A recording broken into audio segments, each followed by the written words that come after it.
the ballpark that hosted the All-Star game just a few days ago. Indians and Reds ready to get it go, and we're ready to welcome you inside. Joe Davis with C.J. Nitkowski. This has been a special week in Cincinnati, what has otherwise been a rough season. They are sellers going into the deadline. There's no doubt about that.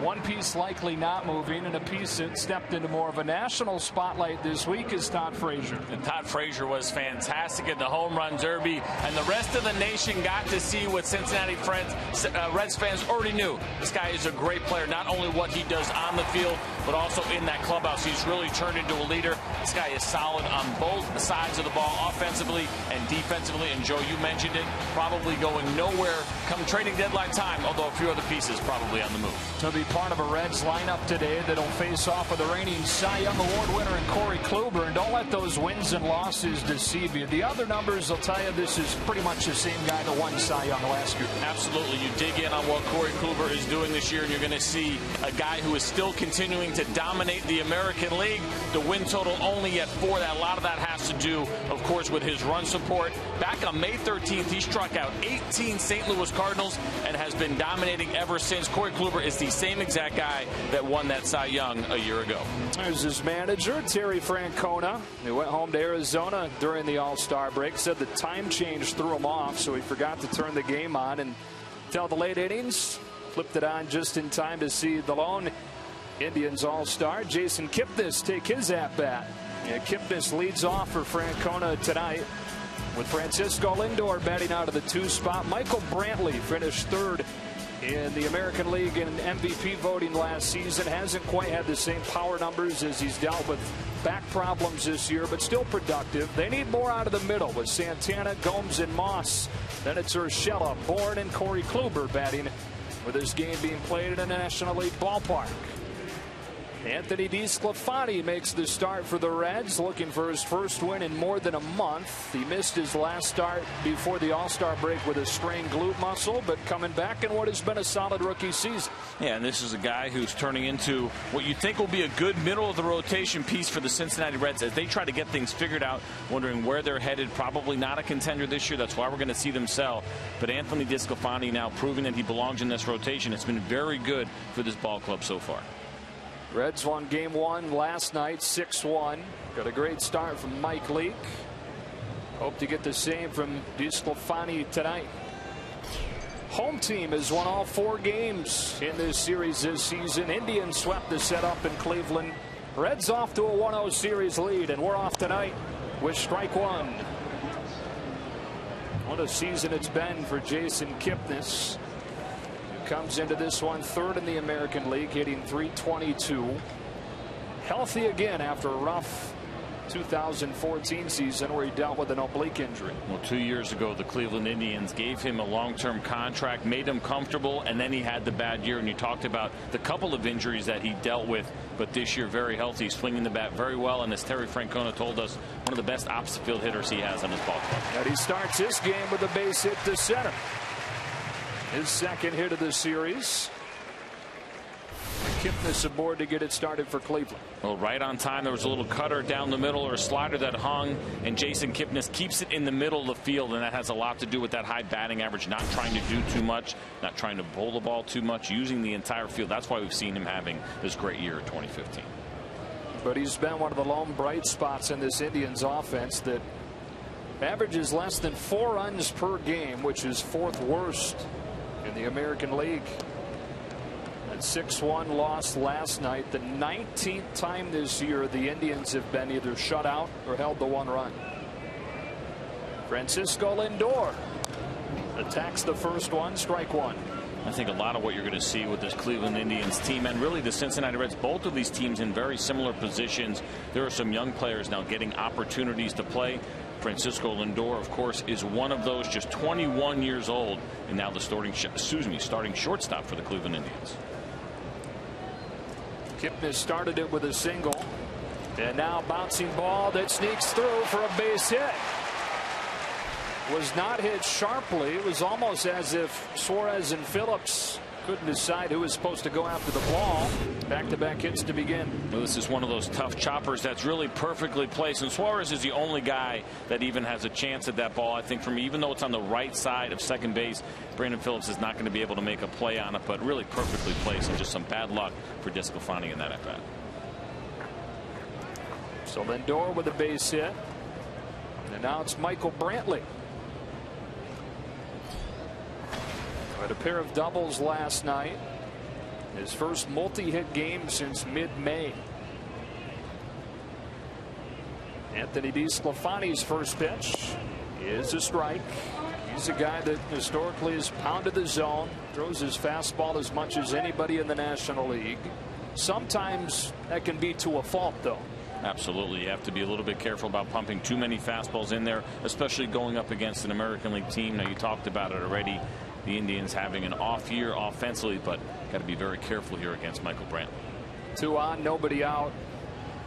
And Michael Brantley rips one to deep right. Jay Bruce back on it, turning, looking, gone.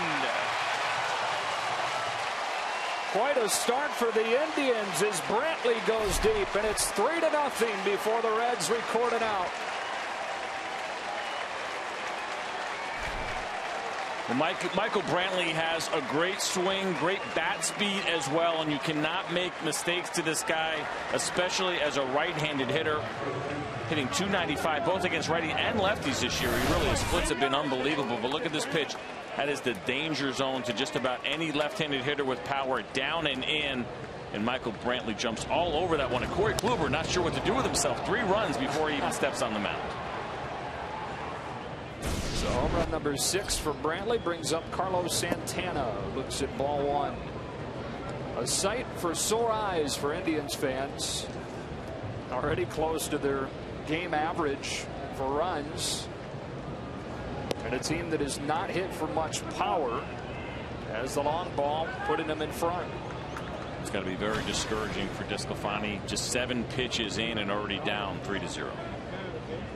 And down in the count against Santana, 2-0. Lifted in the air, playable for Hamilton. And there's the first out of the ball game. How about tonight's keys to the game, sponsored by Ford? First off for the Indians. Well, Indians were talking about run support for Corey Kluber, and I'm saying stand by your man. This guy has been pitching great for this ball club, but he hasn't gotten the run support. But obviously, even before the Ford keys were out there, the Indians were on it, and getting him 3 runs to start going to be a big part of what they're doing. 3 runs for Corey Kluber is a big number. We'll get to the Reds in a moment. Yan Gomes climbs in. DeSclafani starts him with ball 1. Gomes missed 6 weeks with a knee injury that he suffered the first week of the season in a collision at home against the Tigers, and has not been himself.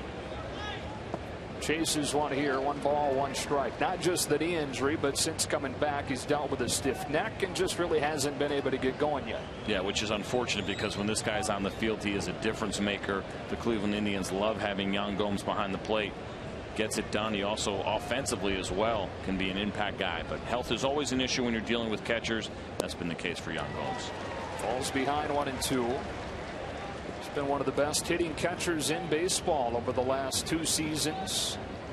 Hit .294 in 2013. Won a Silver Slugger last year. Waits on this 1-2. 2 balls and 2 strikes.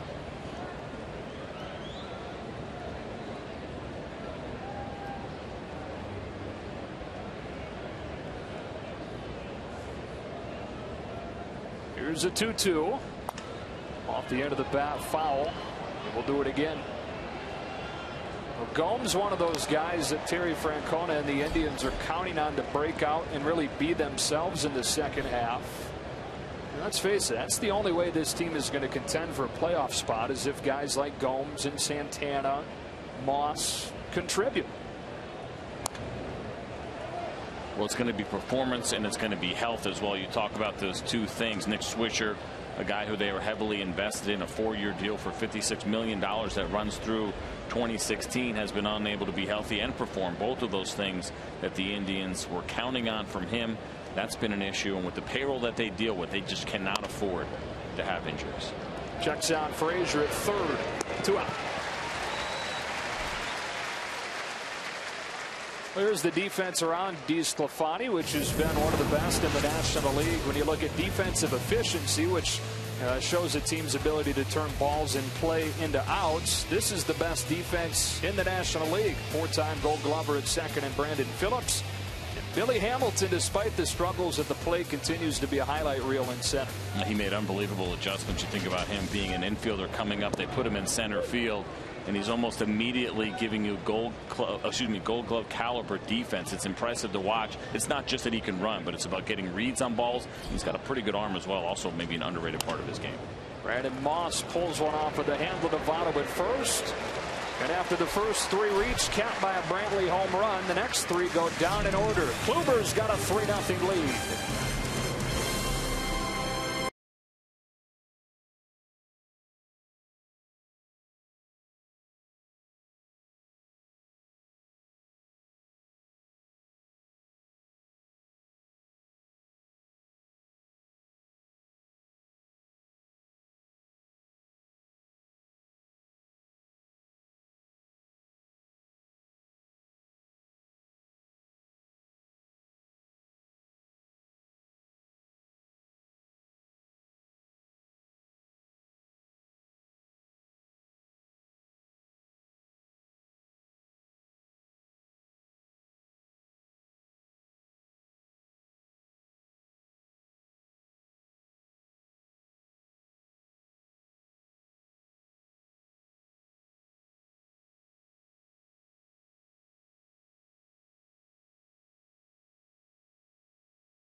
Scoring team in the majors in this month of July. They start with a 3-0 hole, and he sends out this lineup with Brandon Phillips starting it off, then Votto, then Frazier with Bruce, Bird, and Pena in the middle. Suarez bats out of the 7th spot. He bats his pitcher 8th, with Billy Hamilton having moved down from leadoff to the 9th spot in mid-May. With that move, Brandon Phillips is taken over the leadoff duties. Reigning Cy Young Award winner Corey Kluber misses up and in, ball 1. It's almost hard to believe when you talk about them struggling to score runs. When you think about the names in that lineup, especially 1 through 4, as we take a look at the numbers of Corey Kluber this season, we talked about it. The numbers are great. It's just been the wins that haven't been there for him. Phillips floats one foul. 1 ball and 1 strike. He's gotten the worst run support in the majors, not just this year, but if the season were to end right now with his 2.3 runs of support per game, it'd be the lowest since 1985. It's fascinating to think that he's getting just 2.3 runs per game, but we talked about that offense on the other side for Cleveland. They just have not been good. So already this game with the 3 runs of support, better than what he's gotten on average this season. Here's 1-1, and Phillips swings through it. 1 ball and 2 strikes. Cole Hamels, one of the lead names on the trade block, not getting much run support either. Quintana, that's about 3 years running for him. Here's a guy who's put up good numbers consistently, can never get a win, it seems like, in Chicago, and it has absolutely nothing to do with him. It has absolutely nothing to do with the person. It is just strictly bad luck. But as a pitcher, you want to look at those numbers and see the wins, and that you're, whether or not it has a bearing on whether or not you're helping your team out.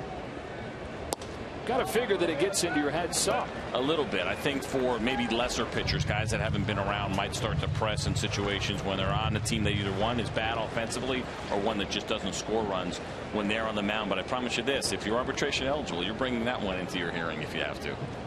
3-2 on Phillips, who pulls a base hit into left center to start the Reds night against Kluber.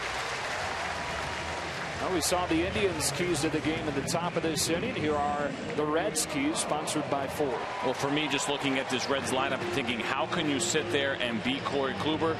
It's going to matter in the middle. The middle of that lineup, Joey Votto, as we see coming up next, batting second. Todd Frazier and Jay Bruce has been very good, and also Marlon Byrd. The middle of the lineup is going to have to produce against a very tough Corey Kluber.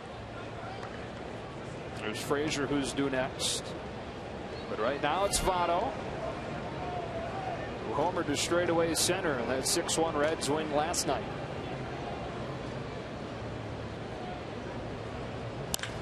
Votto cranks one down the right field side, and that one hops off the wall. Phillips holds it third on a double from Votto, and the Reds off to a good start.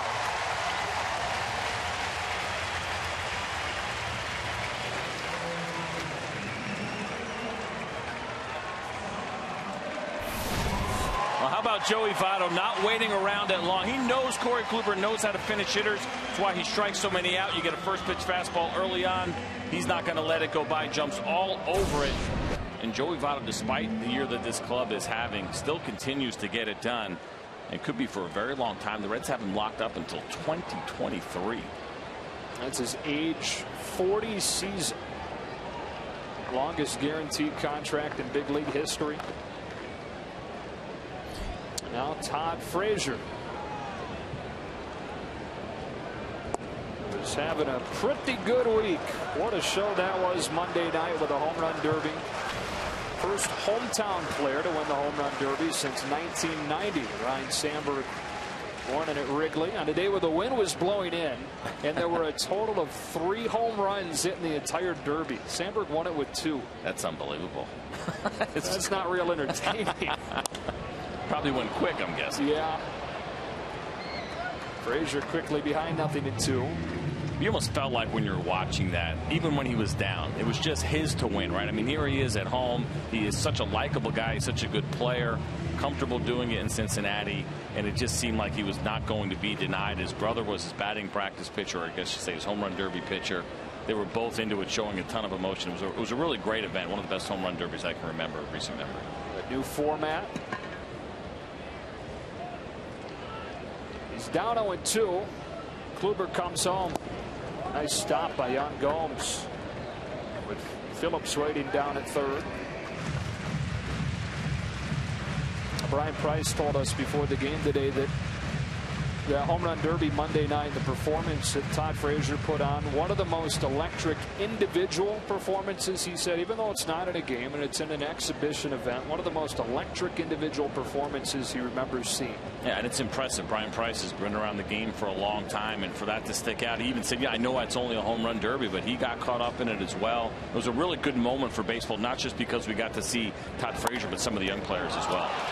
Nice play by Kluber to hold Phillips at third and get the first out. Frazier's retired. Runners hold, one away. Oh, we told you the Reds have been the best in the National League by some categories defensively. Be hard pressed to find a category where the Indians are the best team defensively. They have struggled. Brantley, Bourne, and Moss in the outfield. Left side of the infield with these young kids that were called up in June, though, Urshela and Lindor, have changed things in this defense. Yeah, and I think as we go through the youth movement in baseball, thinking about the left side of the Cleveland Indians infield right now, with these couple of guys out there, 21 and 23 years old, that gives you some hope. You got to go through that development process, though, and there's some growing pains, and I think the Indians are seeing a little bit of that early on. 2 on with 1 out, and Jay Bruce flying the first pitch and foul ground. Will Santana have room? Not quite.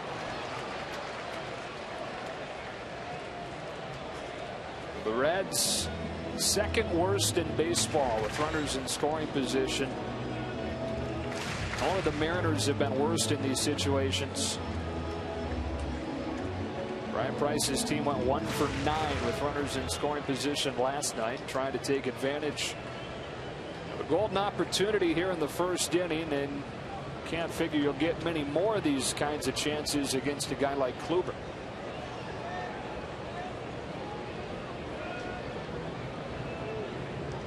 The readies for an 0-1 to Jay Bruce. In the air to right. Brandon Moss moving to his right. Phillips charges for the plate. He will score. Votto heads for third and is gunned out by Gomes. The run does score, but Votto's thrown out trying to take third. Reds had second and third with nobody out, and they'll settle for just one. But an exciting start to this one. After one, 3-1.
To tag up on this sac fly, and as you see the ball right here, Joey Votto's looking back at Brandon Moss and realizes he's going to be aggressive with the throw, and as soon as he sees it and realizes that the throw is going to miss the cutoff man, he decides to go, but a little bit too late on his decision. If you're going to try to take third, we say it all the time, you never want to make the first or third out at third base. Joey Votto, the right idea, just his read was a little bit off. So Anthony DeSclafani back to work against the bottom third of the Indians order. Giovanni Urshela. The 1-0 off the end of the bat, right center. Hamilton. Well, it looked like Jay Bruce could have caught this ball, I think, relatively easy on his own, as we see Billy Hamilton kind of laughing about it now, pulling the old Kelly leak. Bruce had this ball, was probably his fly ball, but Billy Hamilton decides he wants to take it and turns it into a little bit of a highlight reel.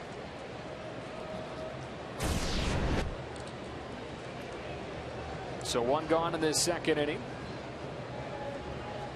And Michael Bourne takes strike one. Been a rough season for the 10-year big league veteran. And trying to snap an 0 for 13. His last hit came 2 weeks from tomorrow. Little jam shot to short. Suarez boots it. Bourne is aboard. And we'll await the ruling. Doesn't have the same kind of speed that he used to, but no doubt Suarez had what speed he's got left in the back of his head. And Michael Bourne broke his bat on this, so it comes off a little bit funny as we see Suarez try to handle it. And he catches it on the heels. Got to catch that perfectly clean and make a good throw to get Michael Bourne. That should go down as a base hit for me. And it does. And Michael Bourne does snap that 0 for 13 slide. Take him any way you can get him. Yeah, sometimes that's all it'll take, right? A little crack bat roller that doesn't even get out of the infield. So Corey Kluber grabs a bat. 1 hit and 7 ABs in his big league career. He squares and bunts it foul, strike 1. There's a lot of American League pitchers that absolutely love interleague play for this reason right here. I spent most of my time in the American League. You never really get even to take batting practice. Forget about getting at bats in games. I don't know, Corey Kluber, pretty serious guy. I don't know how much of this is fun for him if you just rather have a DH in there taking this at bat for him. Yeah, wouldn't you rather? I mean, one of your ABs, one of your few ABs of your career, don't you want to swing away? You got to be up there sacrificing. And he really doesn't look all that comfortable right now trying to bunt as it is. And it's one of those things where, you know, American League pitchers just don't work on it, and it's probably a good idea that they don't work on it. You don't want to have that injury risk for just a handful of at-bats that they're going to get over the course of their career. You mentioned it, Kluber, only 9 plate appearances, 7 official at-bats. It's just not worth taking the batting practice. Puts it in play. DeSclafani knocks it down and throws him out. But it advances Bourne to second. Follow your favorite team and players all season with MLB.com at bat, the #1 app for live baseball. It's up to the moment at any moment with in-game highlights, live look-ins, replay reviews, radio broadcasts, StatCast, and more. Get MLB.com at bat now. Well, it's kind of the worst of both worlds there, I guess, for Corey Kluber, because it counts as an official at bat. He got the job done, which is great. Right. He got the runner at second. That was the ultimate idea. But now his batting average is going to go down. Had he got that bunt down, it's still a 1 for 7. But now he's going to drop to 125 as he goes 1 for 8. And he had to run to first. Right. Solve the wound. Kipnis takes strike 1. Started the game with a single. Lindor followed with a single of his own. And then Michael Brantley cranked a home run to account for the Indians scoring. 0-1. Behind it, strike 2.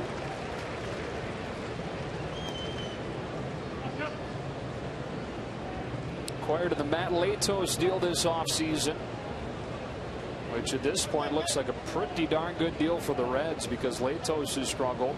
DeSclafani has started to establish himself as a guy with a pretty good future. He strikes out Kipnis. His first punch out of the game finishes off this second inning. A 1-out single, stranded at second, 3-1.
support on the Michael Brantley home run. 3-1 Indians on to the bottom of the second. Kluber is tonight's game changer, as our game changer profile is brought to you by T-Mobile. And you compare last year's stats that helped win him the Cy Young to this year's stats that are skewed by that 4-10 record, but many of the other numbers even better this year. Yeah, it's really unbelievable to think that he is throwing better. The ERA is something that, you have to take with a little bit of a grain of salt, because a lot of it has to do with what kind of defense you have behind you, and that has also been an issue a little bit for the Cleveland Indians this year. Corey Kluber has been throwing great. People that were panicking in April, it was an overreaction. The stuff is still fantastic, and this guy still knows how to pitch. Marlon Byrd leads off this second and takes ball one. Another one of the guys who's been rumored to perhaps be on the move for the Reds with the deadline approaching. He'll be a free agent after next year. He waits on this 1-0.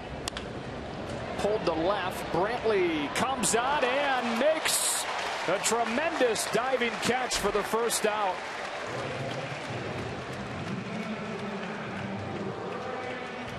Michael Brantley saying, what's wrong with our defense? You're talking trash about our defense. But he does a really nice job on this ball. Fooled him a little bit. Marlon Byrd did not hit it as hard as we originally thought. I think that goes for Michael Brantley as well, but he makes a nice recovery and a nice play as he lays out full extension to record the first out here in the second inning.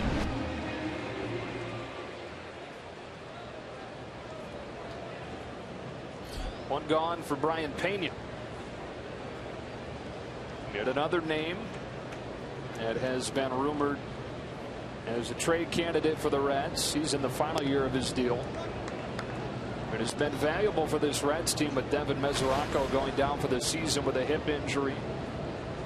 It's Pena's 11th big league season, but one of the very first times that he's been more or less the featured catcher. 1-1. Well, he brings great value, and he does it very inexpensively. The Reds actually gave him a 2-year deal for just $2.8 million. Excuse me, $2.28 million, which sounds like a 2-year deal from the 80s. Making just 1.4 this year, and could definitely be a guy that a lot of teams would like to get their hands on, whether they need a secondary catcher. There certainly are a couple around Major League Baseball that could use the addition of a guy like Pena. Ahead of Kluber, 2-1.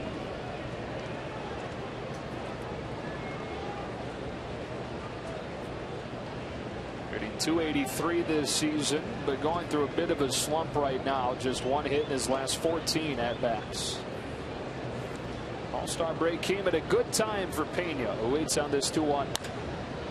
Straightaway left again. Brantley again. 2 away. Let's head back to our studios in Los Angeles for a game break. Here's Chris Myers.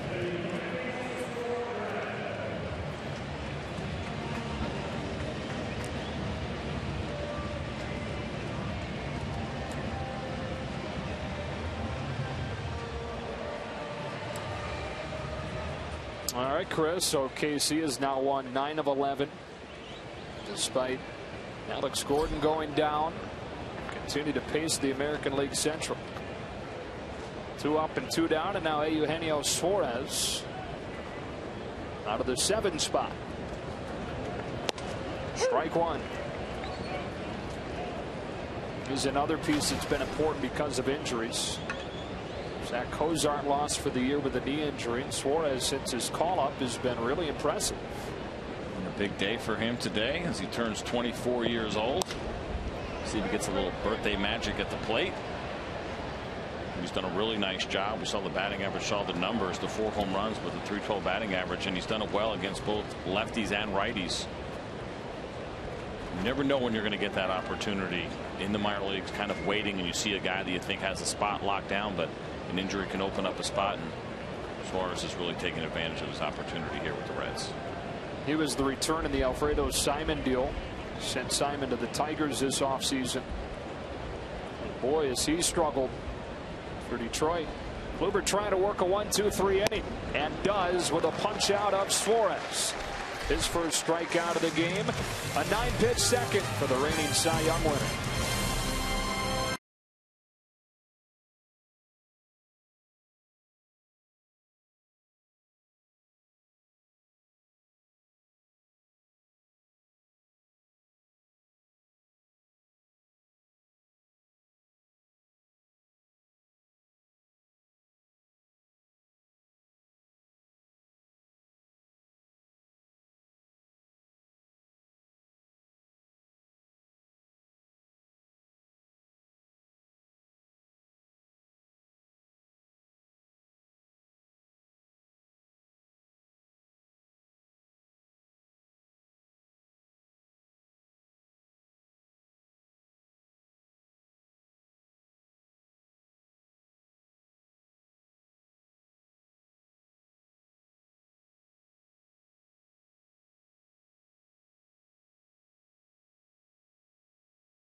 New Jersey.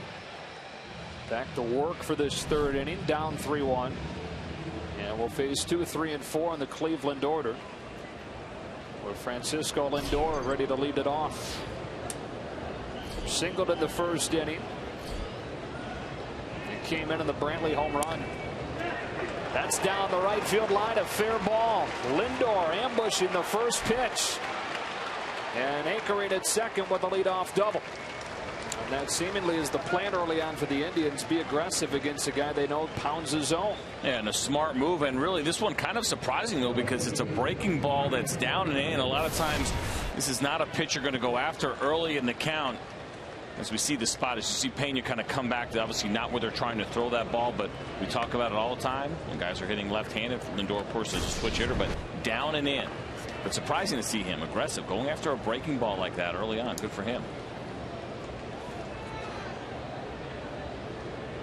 So he's 2 for 2. And now Michael Brantley, who hit a rocket of a 3-run homer in the first inning, to start today's scoring.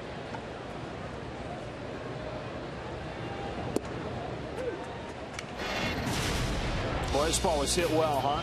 It was, and you see Pena setting up away. This ball finishes in. Michael Brantley all over it in a big spot as the first 3 batters of this Indians lineup score on that Michael Brantley home run, and giving Corey Kluber a very unfamiliar, comfortable cushion to start this game off. Yeah, it's already more runs, CJ, than they scored for him in 13 of his first 19 starts. With one swing and an 0-1. Tried to come inside. He got the barrel around on it, ripped it foul, 0-2. Well, give DeSclafani some credit here, because he's going right at Michael Brantley despite what happened in the at-bat in the first inning. Fastball down the middle of the start. He goes hard in again. And now wondering if we're going to see something off speed out of the zone. He doesn't throw his changeup that often, less than 10% of the time. The curveball even less. He's pretty much a fastball slider guy. So if he throws that breaking ball, it's got to be down and in. Or maybe he tries to backdoor it down and away. We'll see where he puts it here, but definitely do not want this pitch to be near the strike zone. It was right in the middle of the zone and got away with it. Still 0-2. And now from Brian Pena, I'm telling him nothing near the zone. I don't want to give him a glove near the zone. I want to go away, or I want to go up, because he knows the margin for error in is very small. Michael Brantley has shown you what he can do on balls in. Change his eye level, whether it be a slide in the dirt or a fastball up, or go something out away off of the plate. Brantley, the hardest player in the American League to strike out. DeSclafani's ahead of him 0-2. Yep, bounces another foul. Lingering back problems this year, sapping his power some. That home run was only his 6th. After a monster season last year, where he finished 3rd in MVP voting in the American League, clubbing 20 home runs and finishing just short of 100 knocked in. Lindor started the inning with a double. And Brantley battling down 0-2.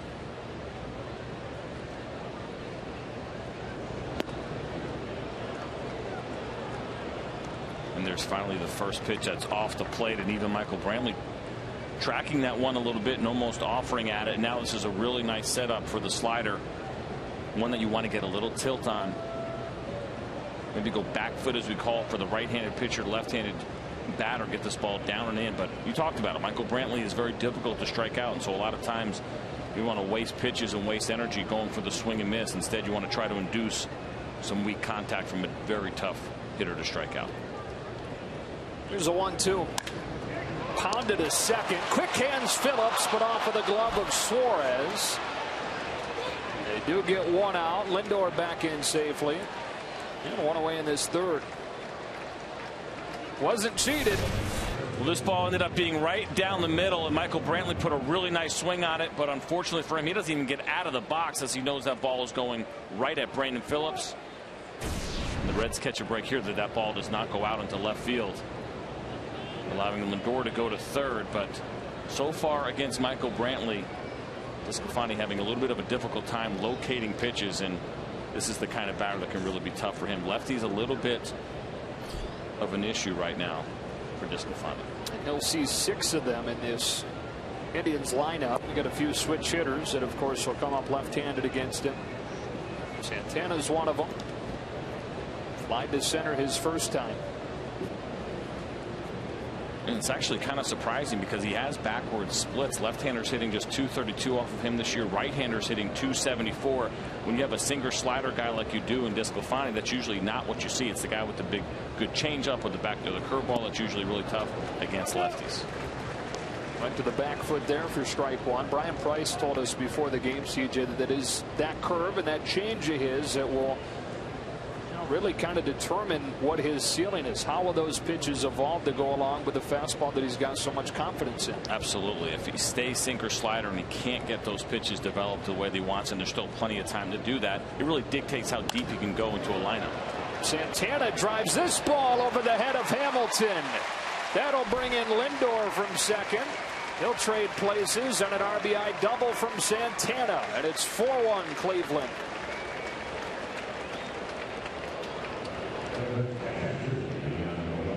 Well, here's something that really has been missing for the Cleveland Indians this year as we see that fastball away, two-seamer running but left up. But Carlos Santana driving this ball to left center, and Billy Hamilton had him pulled to the right side toward right field, and a really nice at bat by Santana, and the lefty struggles continue now for DeSclafani. Slowly, Carlos Santana has started to swing it better in the last couple of weeks, and you go back to the end of the first half. Well, you have to think it's almost a given that he will. He's not going to continue to be as bad as he has been in 2015. This is a bat that they count on. This is a bat that they need. It's one of the many reasons why the Cleveland Indians are not in the position that they expected to be in the American League Central this year. Another one of those reasons is Gomes, who fouls off the first one from DeSclafani, strike one. Bothered by those injuries, the knee injury, then the stiff neck.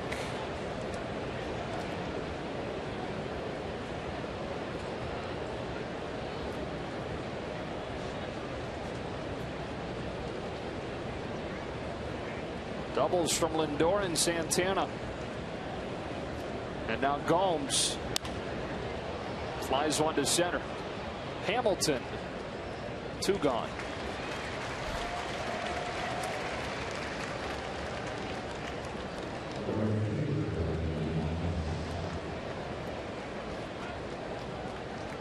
Indians up 4-1 here in the third inning. Joe Davis, C.J. Nitkowski, and Brandon Moss with a two-out opportunity.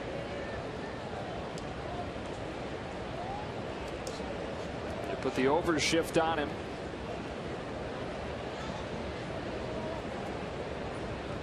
The strong left-handed batter fouls one off of the plate for strike one. Ground out to first his first time up. Now 0 for his last 21 going back to July 6th. And the power is still there. The 14 home runs on the year is about on pace to where he's going to be at 25 last year in Oakland, 30 the year before. But it's that on base percentage and the batting average that are down, and the overall OPS at just 714 coming into this game. That big year he had in Oakland 2 years ago, 859 was the OPS for Brandon Moss. As long as he's hitting for power, normally you live with that. But the issue is that the other guys that you count on aren't hitting.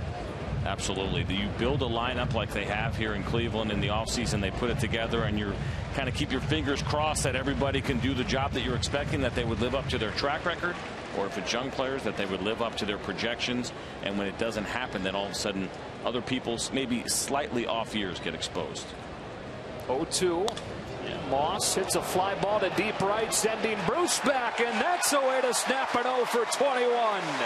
Home run number 15 for Moss. And the Indians have broken it open against DeSclafani.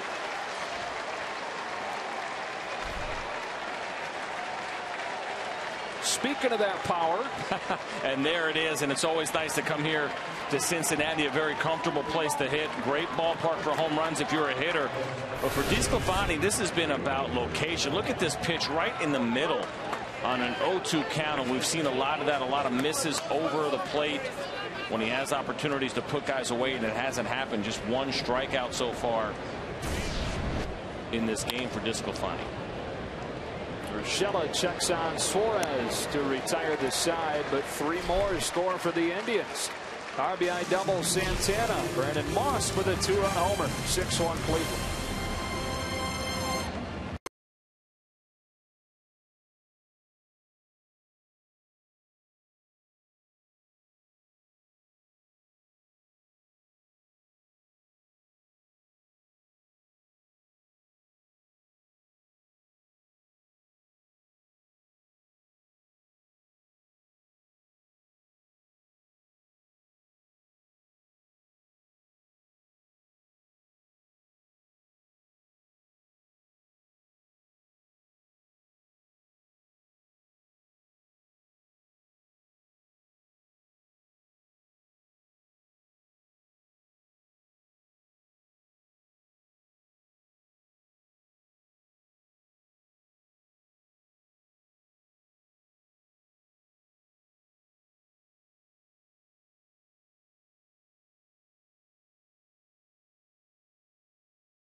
Starts with an interleague rivalry. The A's cross the bay to take on San Francisco, and then it's the Cardinals out in front of the Central taking on the Atlanta Braves. Coverage starts at 4 Eastern, only on Fox Sports 1 and streaming live on Fox Sports Go.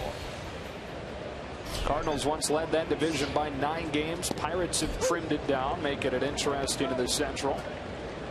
As DeSclafani steps in and takes strike 1 from Kluber. Well, Corey Kluber's season high for run support this year was 5. It is now 6, and he must be just thrilled with what his team has given him so far. Breaks DeSclafani's bat and throws him out for the first out of the inning. Speaking of those Cardinals, Chris Myers, what do you got?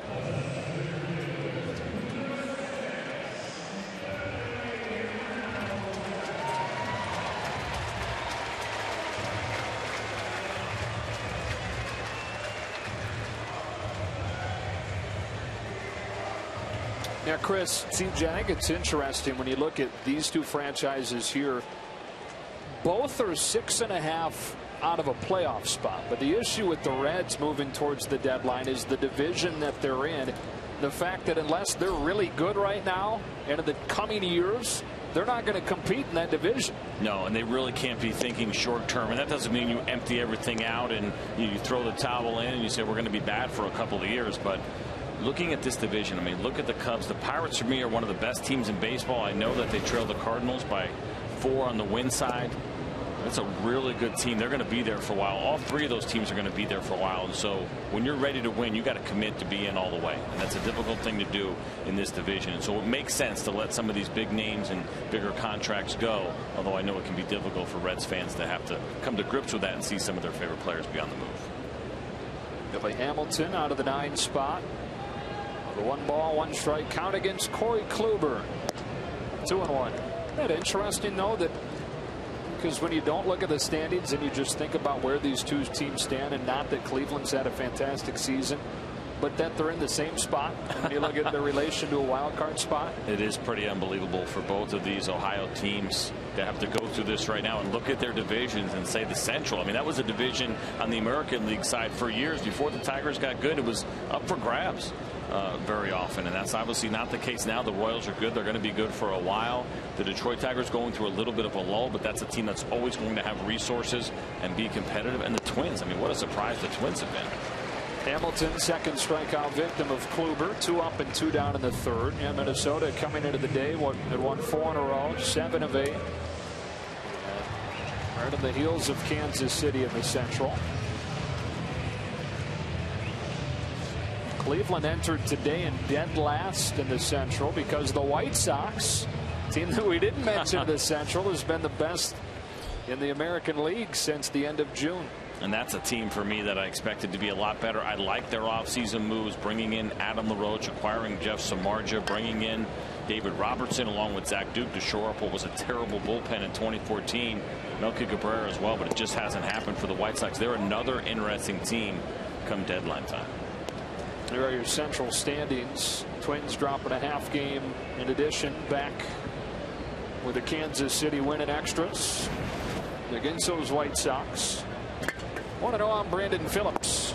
1-ball, 1-strike. And a rare Greg Holland blown save in that game, his 3rd of the year. Terry Francona was talking about that Royals bullpen. They are the envy of the 29 other managers in Major League Baseball and what they can do, but they had a little bit of an off day today and they still find a way to win. That's how good the Royals are this year. Phillips swings and misses, was totally fooled on whatever that was that snapped off. A smile of admiration. You might as well smile when you take a swing at this and you see that curveball, that breaking ball that he likes to call it, a smaller and tighter one there from Corey Kluber. And Brandon Phillips saying, I can't hit that. I'm not going to be able to hit that pitch. 1-2. And he got a piece of this. Softly hit to left for Brantley. Second straight 1-2-3 inning for Kluber after the Reds plated one in the 1st.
strike one from Anthony DeSclafani. Single to snap an 0 for 13 his first time up, and on this 0-1 takes upstairs. Well, the lefties have been an issue for DeSclafani as we talk about it tonight. Even though the batting average has been better against lefties over the course of this season, the strikeouts and walks have not been, as we see tonight. Lefties 6 for 11. But digging a little bit deeper, the OPS is a lot higher against lefties. The strikeout to walk ratio is actually just 1.3. And so what that tells us is that he doesn't necessarily have that put away pitch just yet for the left-handed hitters, and that's why it's going to be the evolution of the curveball and the changeup, one or the other or both, that will certainly help him a little bit with these lefties. He tried to drop a curveball a couple of pitches ago with that outside edge, but didn't get the call from Brian O'Nora, and now it's run full on Bourne, with Corey Kluber due next in this 4th inning. 3-2. Bourne flips a fly ball to Bird.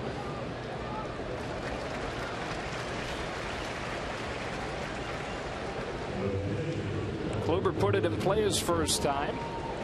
He was up there to sacrifice after the Bourne single. Got behind 0-2. And then smacked it back to the mound. Had to sprint all the way to first. But did advance the runner. Now he gets a free at bat here to let it fly.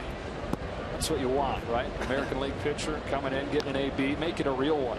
I mean, and listen, he's not going to get that many opportunities as long as he's pitching in the American League, and he's not going to get chances to hit in small ballparks. This is his first time ever pitching here in Cincinnati. You got to take advantage of it. Lift and separate. Look for a fastball when you get in the fastball count, and you never know what can happen. Listen to you talking hitting. You sound like a hitting coach there.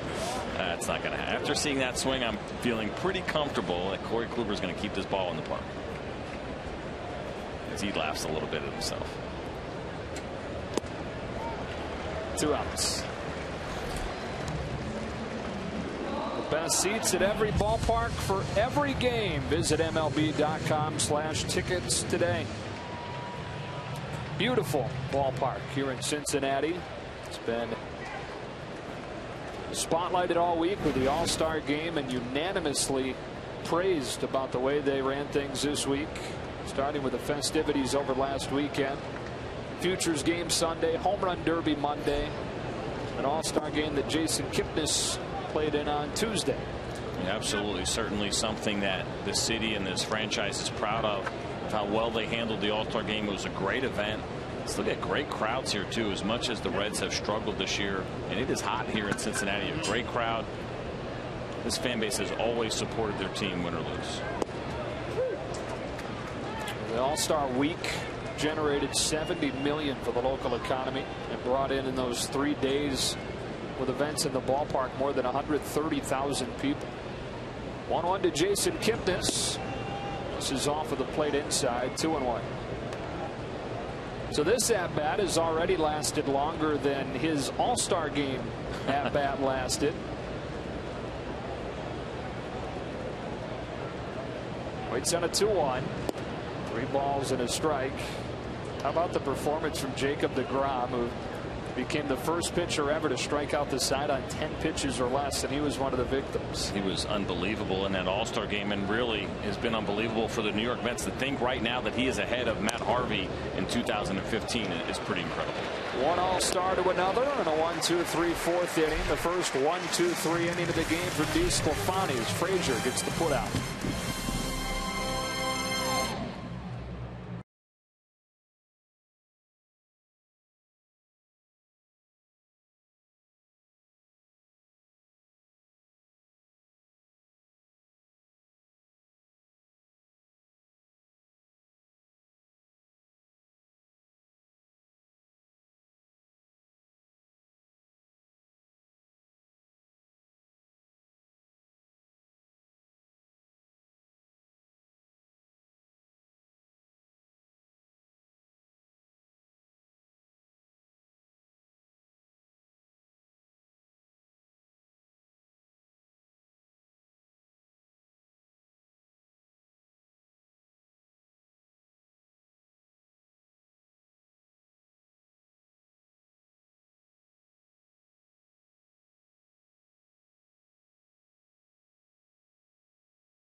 3 in the first and 3 in the third. Here in the bottom of the fourth, they'll face off with Votto, Frazier, Bruce.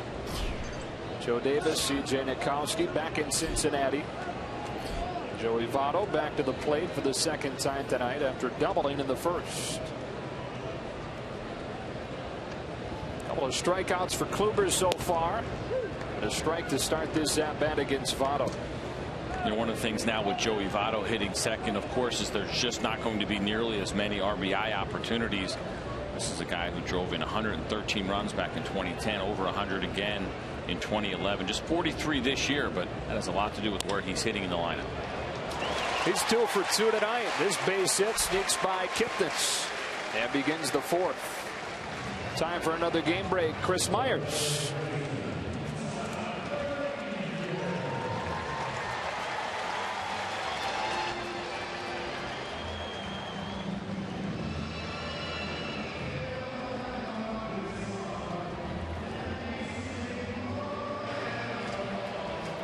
Chris, the Tigers are 15-3 when David Price starts, 29-41 when anybody else takes the ball. Todd Frazier hitless in 6 ABs in this series. A lot of scouts circling now around the Tigers, wondering could they possibly be a seller. That would be somewhat of a shock, but absolutely a reality if they continue to struggle. A guy like David Price, who's going to be a free agent next year. Boy, can you imagine if he gets in the mix as a trading deadline possibility? Wow, be surprising to say the least for Tiger fans. Tigers have 6 players that'll be free agents at the end of the season, making them logical trade candidates if the Tigers decide to go that route. Frazier behind Kluber 0-2, but it's a tough situation because they're still right there in the middle of it. Coming into the day, Tigers sit 8 back in the division, but only a few behind a wild card spot in a crowded Central and a crowded American League. We've got an owner, Mike Ilitch, who has never been a guy that's wanted to unload by any stretch of the imagination. No, absolutely not. This is a guy that's worth, Forbes tells us, around $5 billion, has a handful of Stanley Cups, but he is a baseball guy at heart, a former minor leaguer in the Detroit Tigers system. He played 4 years in the minor leagues before he got in the pizza business at Caesars, and his life took a dramatic change. But he's not a guy who's going to throw in the towel. He wants that World Series ring. I think it would be a surprise to see him, even as the Tigers sit there and hover around 500, even if they went under. I got to imagine he would rather add than subtract it and try to chase that ring as the window starts to close a little bit for some of those Tiger veterans. Kluber to Frazier with an 0-2 pitch. I think it's like you just mentioned, that makes it extra tough because by deciding to be sellers, if you're Detroit, you're pretty much conceding that this window has closed, where you've won 4 consecutive division titles, had great success, but no World Series titles since '84. Yeah, it's an interesting conversation. I would love to be a fly on the wall as Dave Dombrowski, their president and GM, is having those conversations with Mike Ilitch and trying to convince him what is the best business decision and what is the decision that someone who's ultra competitive would want to do and would want to make. It's going to be a tough call, an interesting thing to watch here with Detroit. Urshela cuts it off, goes to second one. Kipnis throws it away. Frazier's aboard of the fielder's choice. Goes 5-4. 1 gone in this 4th inning.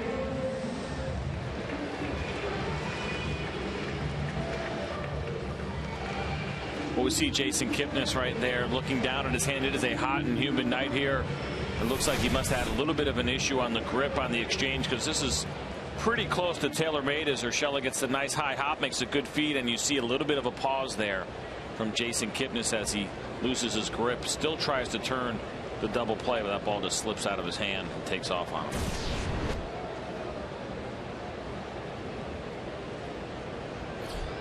Jay Bruce lined to left his first time, or beg your pardon, flied to right, brought a run in.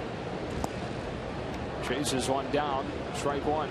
Don't let the facts get in the way of it. No. Line to left sounds more exciting. It does sound more exciting, especially when there was a diving catch, which there was on the line to left I was looking at from Marlon Byrd, who's on deck.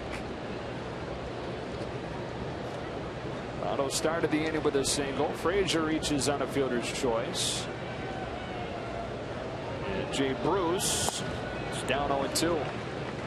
That's a nasty cutter down and in from Corey Kluber. And we talk about it. We say it all the time. We said it already a couple of times tonight. The hot zone, of course, for lefties with power.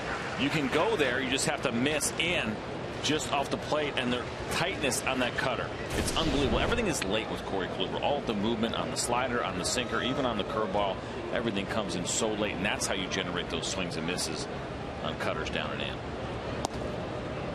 Try to tail that two-seam back over the inside, and it's just missed. Think about how unfair that is. He just swung and missed at a nasty cutter, and now here comes Corey Kluber. Looks like it's going to be in the same spot. Instead, it's actually a two-seam fastball. You see him start to kind of hesitate as the hips go back, and then he realizes before it's too late, that ball's actually coming back over the plate, and if it caught the corner, he would have had no chance. So now on this 1-2, Bruce pulls a base hit to right. Up to second goes Frazier. Professional at bat from Jay Bruce for his first hit of the day. Absolutely. Credit Jay Bruce right here for battling through a really tough at bat and finally getting a little bit of a mistake. As this ball, they were actually trying to go backdoor. They wanted that ball to be on the outside corner. It finishes over the middle. And Jay Bruce finally gets a pitch that he can handle, and he doesn't miss it for a base hit into right field. So the Reds have 4 hits through 3+ against Kluber, but only 1 run to show for it. Still some ground to make up. This time I mean it when I say he lined to left last time. That is Marlon Byrd. He went 4 for 4 last night. Finished a triple short of the cycle.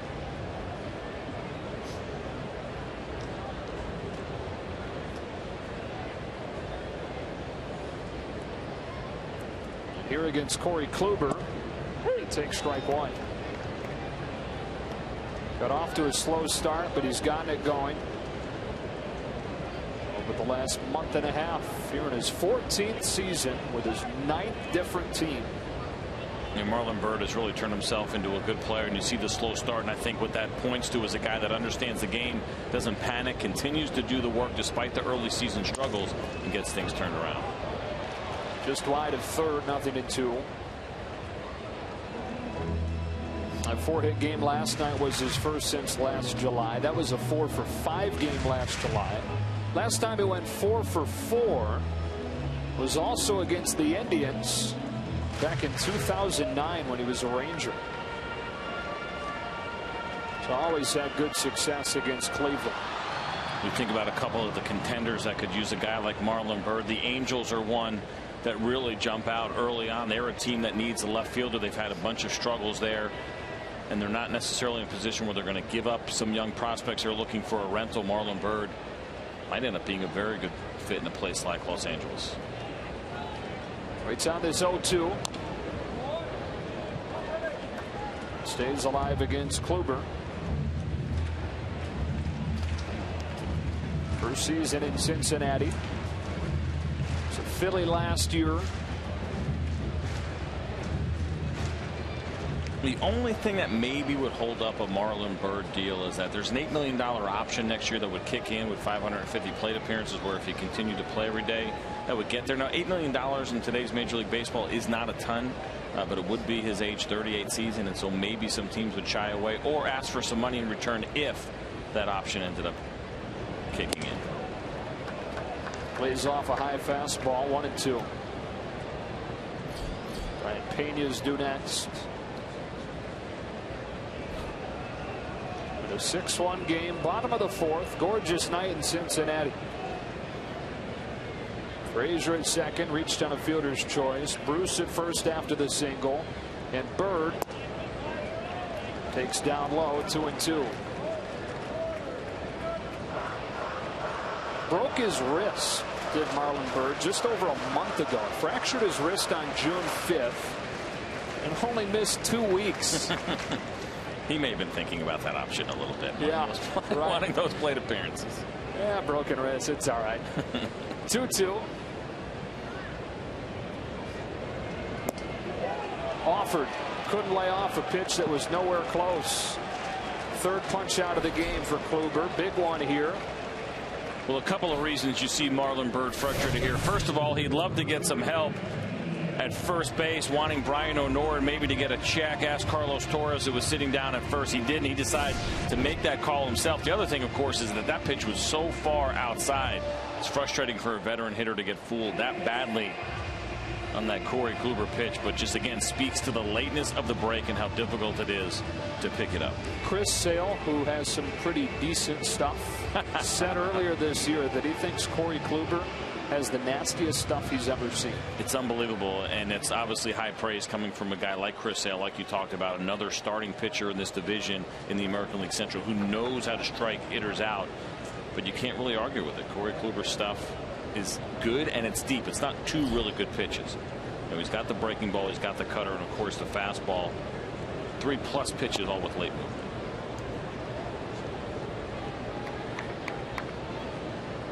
Just misses with ball 1 to Brian Pena. He's 1 for his last 15. The Indians, the Reds, in danger of wasting an opportunity here in the 4th.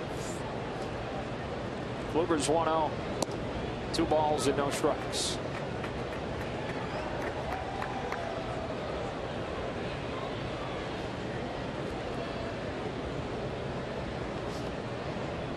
Fourth-round pick of the Padres is Corey Kluber back in 2007. Indians got him in 2010 as part of a 3-way deal that involved the Cardinals, sent Ryan Ludwig to San Diego. 2-0 to Pena.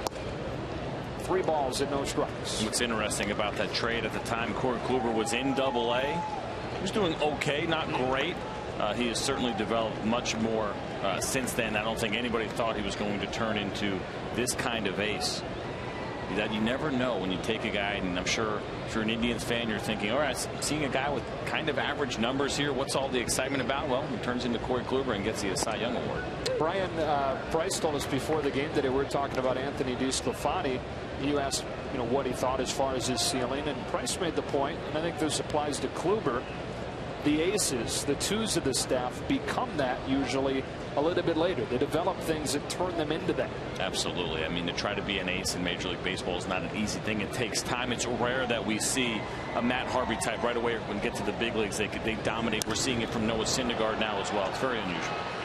The ace of this Indian staff going to get out of a bit of a 4th-inning jam as the Reds leave him at 1st and 2nd. It's a 6-1 lead for Kluber in Cleveland.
4. Bantamweight champion TJ Dillashaw takes on the former champ Henan Barrow. Plus Tate battles Eye in a women's bantamweight bout. It's all live. It's all free.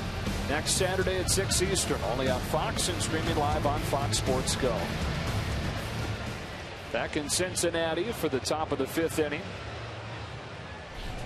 It's 6-1 Indians. Getting 3 runs in the first and a Michael Brantley homer. 3 runs in the third. And a double from Santana and a homer from Moss. 2, 3, and 4 against DeSclafani. Francisco Lindor. 2 for 2 today with a single and a double. Scored both times. Takes ball 1. We've been talking about the development of DeSclafani and what it becomes, not only to be an ace, but really to get to the point where you can hold down a steady spot in a major league rotation. He's certainly made a lot of strides in that regard this year. Think about 6 runs early on through 3 innings and your ability to bounce back against that. He did a nice job in the 4th inning. Now he has to go through the middle of the order for the 3rd time. This is a nice little test for this young man as he starts to try to get it figured out. A couple of rookies battling in this AB. DeSclafani in that 4th inning, that was his first 1-2-3 frame yet. It's a former Blue Jays farmhand, then a former Marlins farmhand. 1-2. 2-2 on Lindor. Debuted with the Marlins last year. He was part of that big dump Miami went through. A 12-player deal as he sits down Lindor back in 2012 with a dumped Reyes, dumped Burley. He went from Toronto to Miami as part of that deal. And a good job here elevating the fastball. We talked about the ability to finish lefties. He goes fastball underneath the hands of Francisco Lindor, who was successful in his first 2 at-bats against DeSclafani. Certainly a nice sign. Talk about him having to go through the middle of the lineup. He's going to have to do it against 3 lefties right now. You talk about that trade. Caught a lot of people by surprise when it happened with the Blue Jays. Mark really wasn't too happy about it. A couple other guys surprised to be so quickly turned around by the Marlins. That's their reputation. That's what that organization does. And people thinking that would have made the Blue Jays instant favorites, but they've really struggled to make it happen, and they're sitting in an unusual situation again. Great offense, struggling to pitch. That team is so dangerous with the bats, but they need to get some consistent pitching. They could be a dangerous team. And the Marlins, on the other hand, are about to go through another big sale. Looked like they were committing to some continuity by signing Giancarlo Stanton long-term, signing Christian Yelich long-term. But it has been an absolute nightmare of a season down there. It has. Injuries as well have been an issue. Jose Fernandez is back now, and he's been dealing. But start of the season, you're thinking if they could just hang in there until Fernandez got back, this could be a team that could be really competitive, but it hasn't happened. Brantley checks out Ronald at first, who feeds DeSclafani, and that's 6 consecutive retired for the 25-year-old rookie. 2 away in the 5th.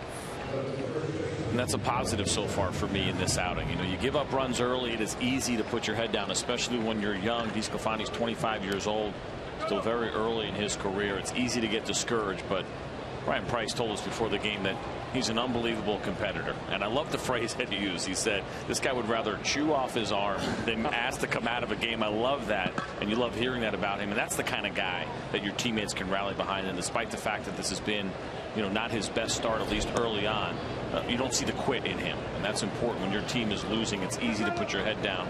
He hasn't done that so far. Very impressive. Well, when he asked Price what he thought DeSclafani's ceiling was, his response was, he's got the temperament of a 1 or a 2. That's half the battle in the major league. Confidence is key. If you're not confident, you don't believe in yourself, you don't believe that you're a top of the rotation kind of pitcher, it can be very difficult to be successful in the major leagues. You love that he has that part to make up, and the stuff is pretty good now, as we've talked about. It just becomes about the secondary stuff. Where's the breaking ball? Where's the changeup? Where will that be ultimately? And that's probably going to be the pitches that ultimately set his destination as a major league. How about Carlos Santana going the other way for his 2nd double of the night? He even squared around and showed bunt with the overshift on. Well, you love that he's thinking it, but you know he's probably not doing it. And this is not a terrible pitch. Fastball away. The movement on it a little bit more horizontal than vertical. You like to see those two-seam fastballs go down. That one stayed on the same plane. But a couple of really good at-bats here for Santana, who's had a discouraging season, comes in hitting just .221 on the year. But to see him going the other way, a lot of times that tells you that a hitter is getting hot, that the swing is exactly where you want it to be. Maybe we're seeing the beginning of a good second half for Carlos Santana, who traditionally has been a pretty good second half player. Young Gomes. It's a fly ball down the right field line. Bruce running out of room on strike one.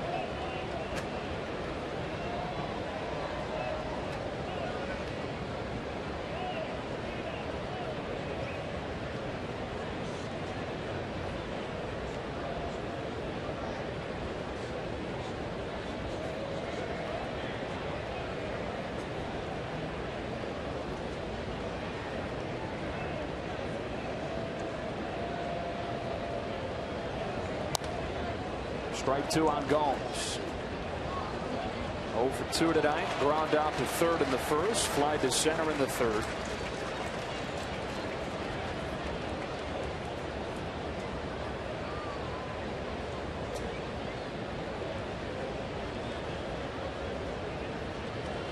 Indians have been one of the worst runners in scoring position teams in all of baseball. They've got Santana at second after the 2-out double. And Gomes takes strike 3 call. So DeSclafani leaves Santana at second and has been pretty sharp over the last 2 frames.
Baseball back here in Cincinnati. 6-1 Indians, and Corey Kluber back to the mound to face the bottom third of the Reds order.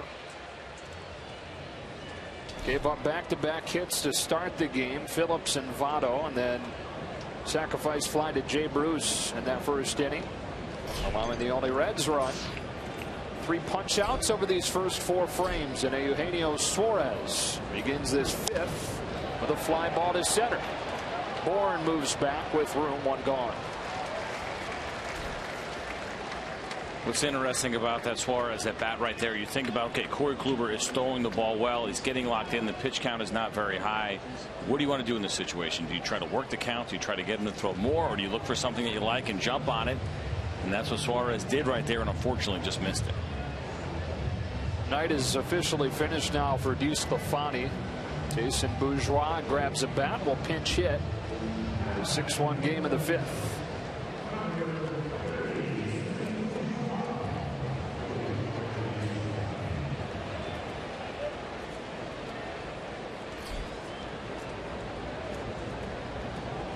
Corey Kluber starts Bourgeois with strike 1. Listen, Corey Kluber is never a fun at bat. He's even a less fun at bat when you're a right-hander coming off the bench and you're not in the flow of the game, and you get a first pitch with a little bit of late movement right at the knees at 88 miles an hour. First base umpire Carlos Torres says that he did offer, and Bourgeois quickly behind 0-2.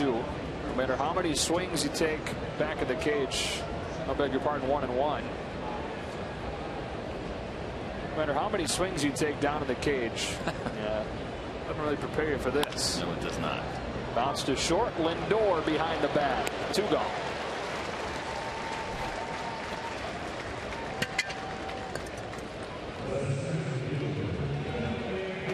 Now you wonder about Billy Hamilton coming up 2 outs, nobody on, and it's been just a 4-pitch inning. And something that sometimes fans don't think about either, when you have the pitching change like this, the inning ends, the phone call goes down to the bullpen. We'll see who's coming in next, but it says, where relievers coming in, DeSclafani is done. You start getting your warm-ups in, and this inning could be over in just a handful of pitches. Puts a lot of pressure on those relievers getting ready to come in the game. Hamilton struck out his first time. Kluber starts him with a breaking ball low. It sounds like it'll be Nate Adcock that's coming in. I'm sure he saw those first 4 pitches and 2 outs, but it looks like he's ready. Didn't panic too much. The life of a reliever, you never know. Is it going to be a long inning down there for 10 minutes? Is it going to be a quick one? Luckily, a night like tonight, where it's hot, doesn't take you too long to get ready. Look at this. Outside of that 4th inning, Corey Kluber's been terrific tonight in regards to pitch count. Pumps it 2-0. Hamilton flies one to right, sending Moss back. It's another 1-2-3 inning for Kluber. He does it on 7 pitches and leads 6-1 after 5.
Mean for one spectacular night. The MLS All-Stars against Tottenham Hotspur with the 20th annual MLS AT&T All-Star Game.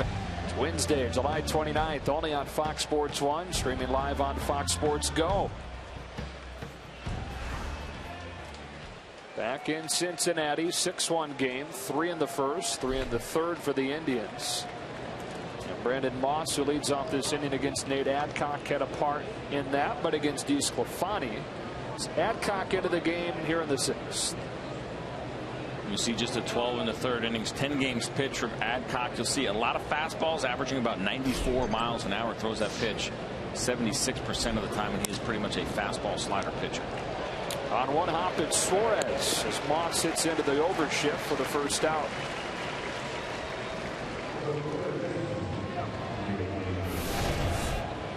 First pitch swinging right away for Brandon Moss, and he put a good swing on it, and it goes down as a 6-3, even though it looked a little bit more like a 4-3. And defensive shifts have really become all the rage in Major League Baseball. We're seeing it so often, and time after time, these manager meetings that we have before games, I'm hearing a lot of guys talk about why we see lower batting averages, and a lot of them are talking about these defensive shifts and what they've really done, not just for dead pull hitters, but for all hitters in Major League Baseball. Giovanni Urshela gets drilled. And the rookie will take first base.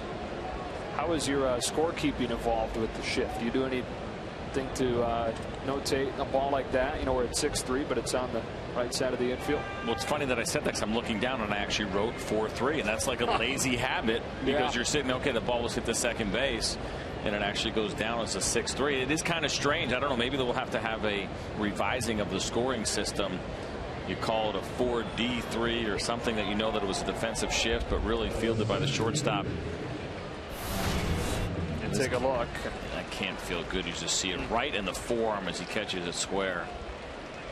Good firm fastball from Adcock, and Urshela is going to be okay. At least right now. We'll see how he feels tomorrow. Urshela's aboard with one away. The top of the 6th inning, and Michael Bourne out of the 8th spot. 1 for 2 tonight.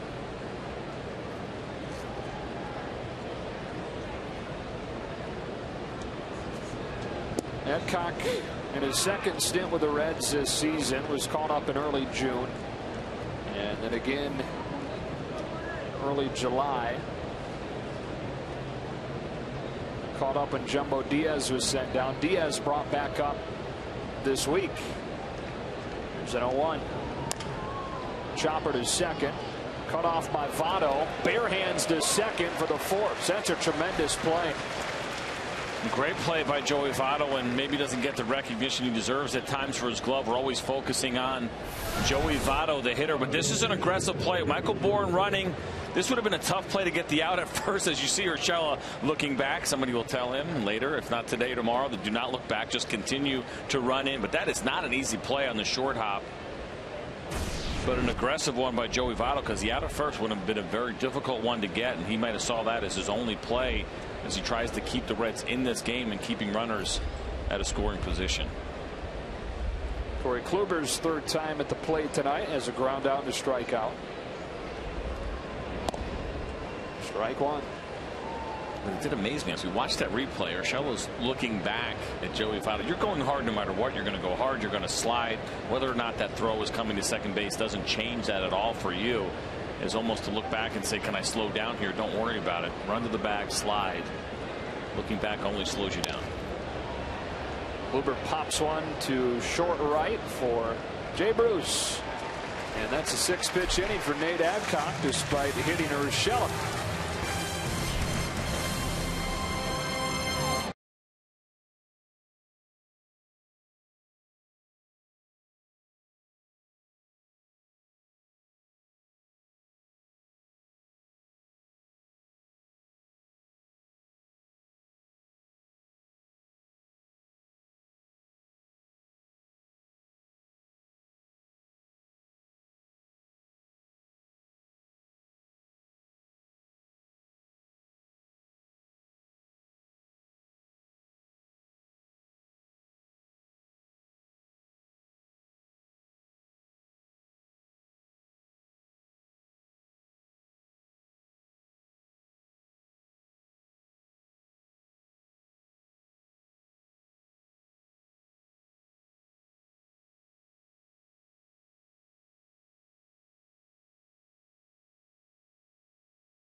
visit MLB.TV Premium, #1 live streaming sports service. Real-time highlights, live look-ins, pitch tracking, plenty more. It's every night on every device. Visit MLB.TV for details. Corey Kluber dialed in. A few 1, 2, 3 innings tonight. Gave up a run in the first. And a couple of base runners in the fourth. He was able to pitch around. He's dominated Cincinnati in all 3 starts against him in his career. And he's really dominated anybody that he's faced out of the National League. Well, it's really not surprising. We see this so often with American League starters that are power guys, and we see them change leagues a lot of times, and we see them go dominate. We saw it years ago with Randy Johnson going to the National League. Max Scherzer, even though he pitched in the National League before, he is a different guy now with the Washington Nationals, and so it doesn't surprise me at all to see Corey Kluber with huge numbers against National League opponents. Facing the top of the Reds order. See if Cincinnati, 3rd trip through, can have any more success. Brandon Phillips 1 for 2 today. Ball 1. Well, Kluber with an American League high 10 losses 1 year after he led the AL in wins, won the Cy Young. Many of the numbers the same as they were during that Cy Young winning campaign. Just has not gotten run support till tonight. 1-0. 2 balls and no strikes. It really is unbelievable to think. It's one thing when you're not getting run support, but to also be tagged with those losses, to be leading the league, it's shocking to me because he's throwing the ball well. He's throwing the ball well tonight and really has for most of this season. It's 2-0 to Phillips. Line to left. That's down, a base hit. 2nd hit of the night for Phillips. Starts off this 6th inning. Time for a game break. Let's check in with Chris Myers back in LA.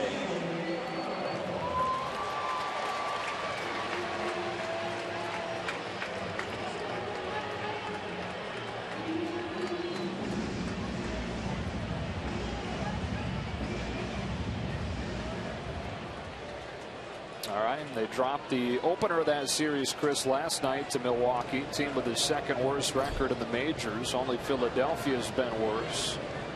Craig Counsell's Milwaukee Brewers. Joey Votto hits in both trips up tonight. Kluber, when he's missed in this inning, is missed up.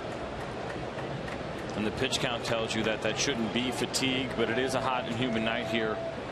Just be early on. It's not like him. When he is on, everything is down. And we continue to talk about the really great late movement. But Joey Votto's had some good at-bats, and maybe Corey Kluber overthrowing a little bit on that first one. Caught the top of the zone, but again, it was up. 1 ball, 1 strike. Joey Votto. There really are split camps among Reds fans, people in Cincinnati, when it comes to Joey Votto. People who agree with what he's done and buying into the whole sabermetric side of looking at his approach. People that think he should focus on hitting home runs and driving runs in. The thing is, though, I think everybody's starting to come back around because he's starting to come around with the power numbers in addition to having a focus for that on-base percent. And a lot of that also has to do with health for Joey Votto. When he is healthy, his approach has not changed, but when he's healthy, he's good. And when you lose your legs, which he's had at times where his legs have not been where they want it to be, you're not going to be able to drive the ball as much. And you see last year with the down year, the RBIs are a little bit of a concern, but I talked about it earlier. It has everything to do with where he's hitting in the lineup. And for most of this year, Billy Hamilton was leadoff hitter. Now, Billy Hamilton has since been dropped to 9th, but he was not getting on base, and so the opportunities just were not there for Votto. Inside out swing to left, his 3rd hit, and as many trips up tonight. The top 2 in the Reds order, a combined 5 for 6. Something brewing for Cincinnati as Tom Frazier comes up. Now look at this pitch, down and in. Instead of trying to pull it, Joey Votto, a little choke down sand wedge and just kind of throw this thing out into left field. It's not an easy thing to do by any means, and a lot of guys end up fouling that pitch off, trying to pull it or hitting it foul down the line or off their ankle. Very impressive to watch Joey Votto be able to get that ball into left field.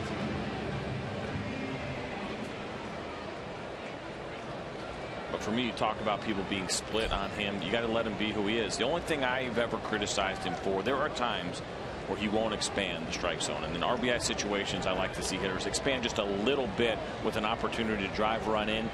His approach stays the same. You got to credit him. He knows what he wants to do. He has a plan and he sticks to it. Here's Todd Frazier. Shooting the first one to Santana. Goes to second for one, and that's all they'll get. Kluber late covering first.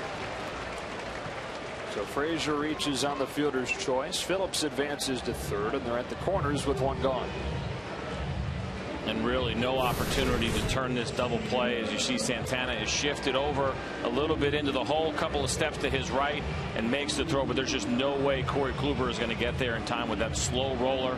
And he's not going to beat Todd Frazier to first base. And better off that they don't throw that ball and try to make something out of it, and things get worse.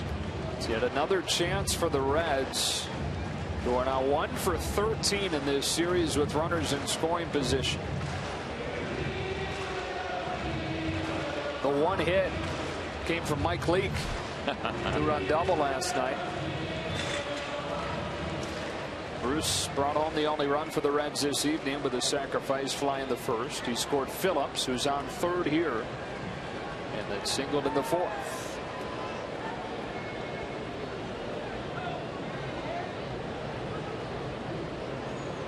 Corey Kluber to Jay Bruce.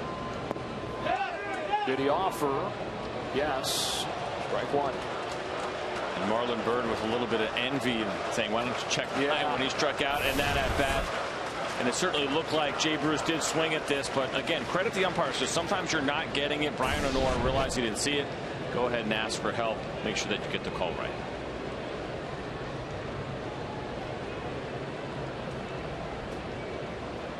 Runners at the corners and one away. Here's an 0-1. Same result. This time he held off. Almost looked like an instant replay. Well, we saw this in Jay Bruce's last at bat where Corey Kluber attacked him down and in with the cutter, with the front door two-seamer that he tried to bring back over the plate. He got in trouble when he tried to throw the breaking pitch backdoor and left it out over the plate. And it seems like the scouting report, or at least for Corey Kluber, is that they're going to attack that down and in. Just have to be very careful because that margin of error gets small if you leave it over the plate. Phillips at third, Frazier at first. Two-time All-Star Jay Bruce down 1-2.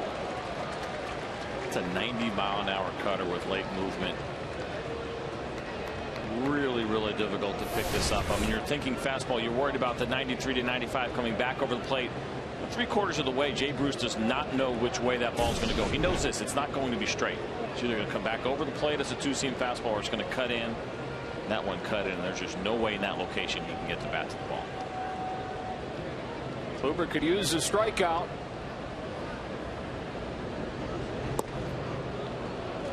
Tried to get Bruce on the same pitch that he got him the first pitch of the AB. 2-2. Dark clouds have moved over the ballpark. It's cooled off considerably over the last several minutes. I'll take the temperature drop with no rain. It's be the nice mixture to have right about now. It's more than an hour delay in last night's game. Here's the 2-2. And Bruce takes it inside. This is a great at bat and such an interesting one. Again, going back to what Jay Bruce did in his at bat before. Corey Kluber one time decided to go away and it hurt him, and he has continued to pound Jay Bruce in. Now 3-2. Of course, he wants to throw a strike. You're thinking, I want to throw my best. You split the plate in half. You don't go for a corner. And very interesting to see. It looks like they called for the cutter here. 3-2. Rocket foul. Bruce in his career against Kluber, 5 hits and 8 at-bats.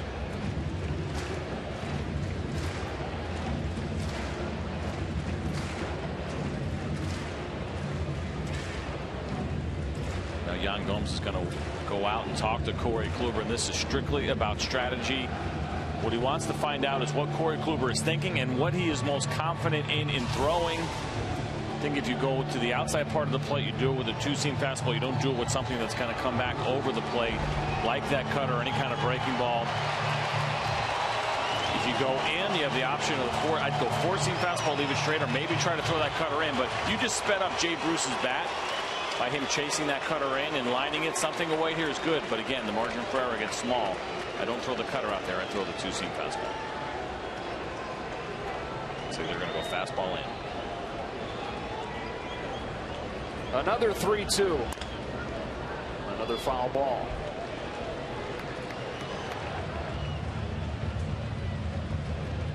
Even in a game between two teams below 500, find a gem like this. Corey Kluber against Jay Bruce, battling to a full count with runners at the corners and a chance for the Reds to get back into this game.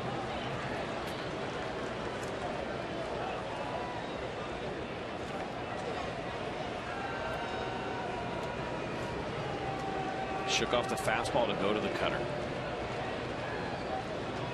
Payoff again. Got it. Kluber wins this battle with his fourth punch out. 2 away in the 6th.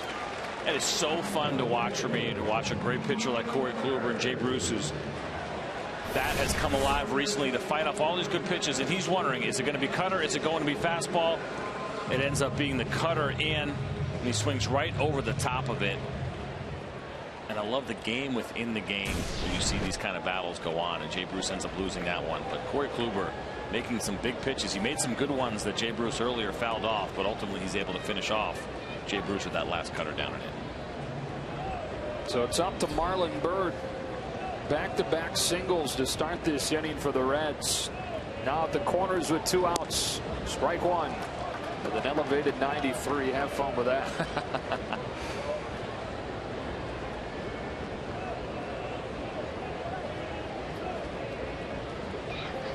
Man, look at those dark clouds. They're right over the ballpark, but thus far no precipitation. Maybe that's because we're inside. It's raining out there, but it doesn't look like it. Nothing in 2. That angle, beautiful. Those are the old clouds. They're on their way out of here.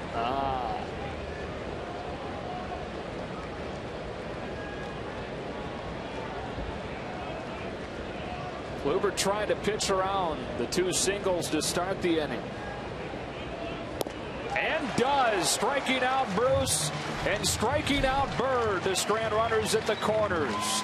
Reds 1 for 15 with runners in scoring position this weekend.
Season for Terry Francona's club.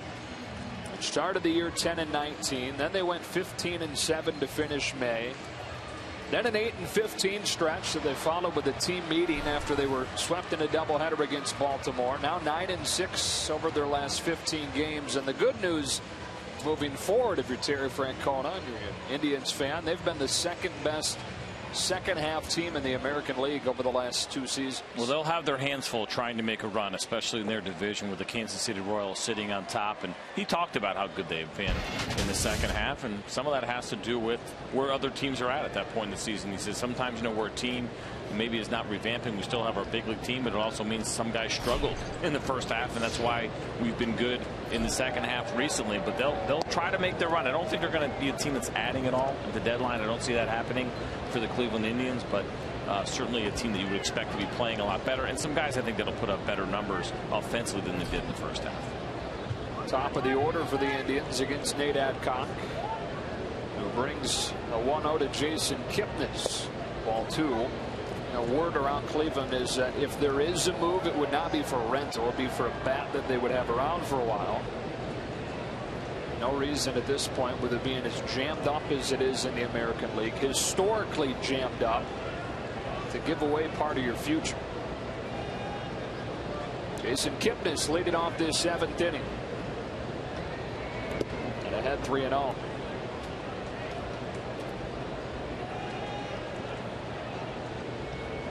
Offense these days in Major League Baseball is the most difficult thing to acquire.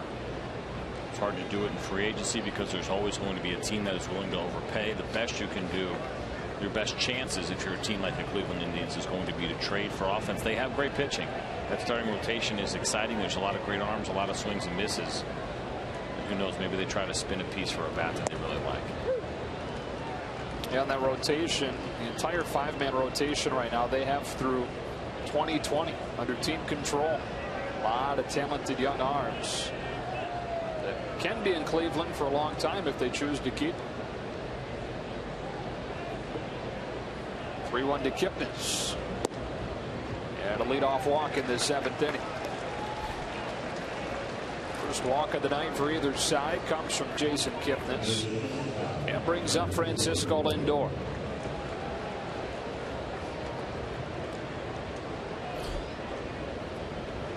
He's had a good night.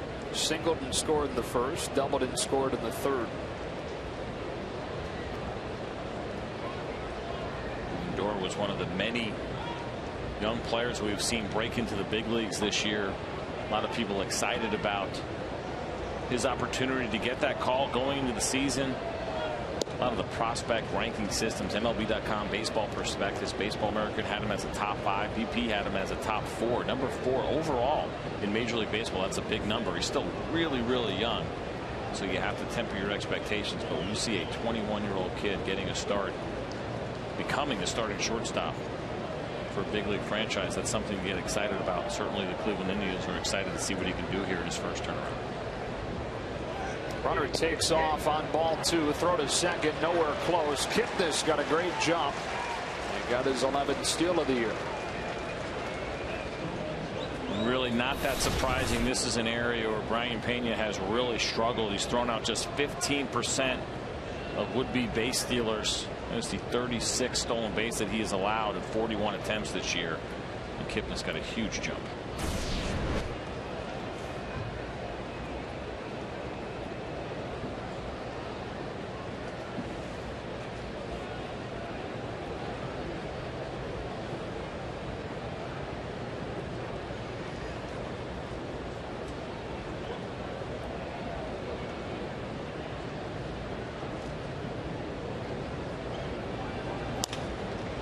Lindor pops it up right in the tracks of Hamilton. First out. 6-1 Cleveland, 1 away in the 7th. And up comes Michael Brantley. And Francisco Lindor in that situation, obviously a runner on second base, nobody on, left-handed hitter. You'd love to see him hit a ground ball to the right side, but that's not what's nearly as disappointing as this is right here for this at bat. You're looking at a 21-year-old rookie, does not run that ball out. Yes, Billy Hamilton is a great center fielder. He's going to catch that ball. I don't want my 21-year-old rookies not running balls out, and I doubt Terry Francona does either. That's bad.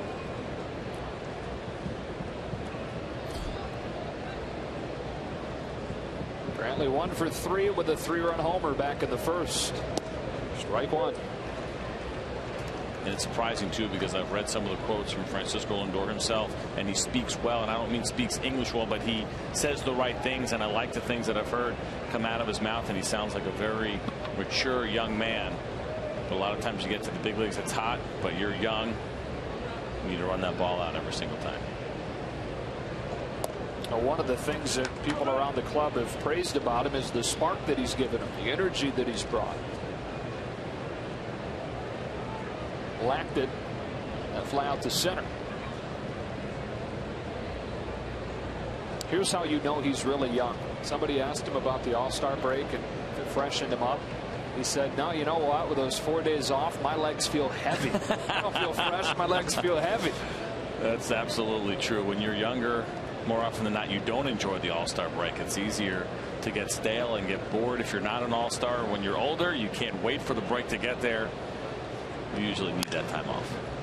Break came at a good time for Michael Brantley, who's battled through that lingering back injury throughout this season, caused him to miss time early on, and has kept him from really being the same powerful player that he was a season ago. That's not to say he's had an off year, because the numbers are still really good, just not quite as good in the power categories as they were when he was fully healthy last year. Behind Adcock 1-2 with Kipnis at second and one away. Here's Votto. 2 outs.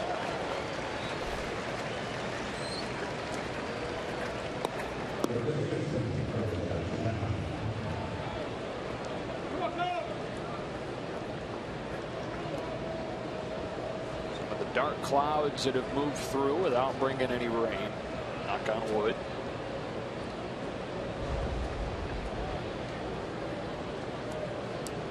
Humid night in Cincinnati.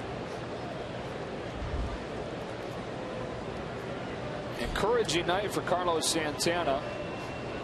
Doubled to deep center and then doubled to the opposite field.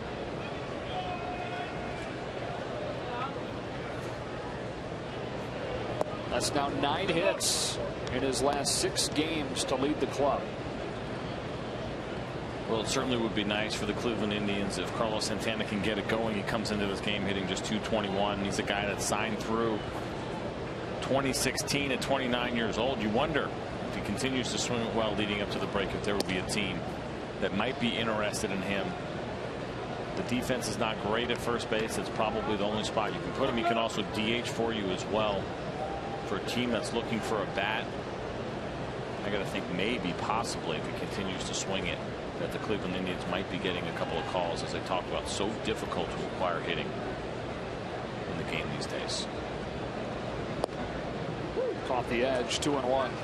That was a nasty sinker right there from Adcock. The movement on that pitch at 92 miles an hour. That thing really darted at the end. Watch the setup and watch Pena's glove. I mean, that's at 92 with that movement.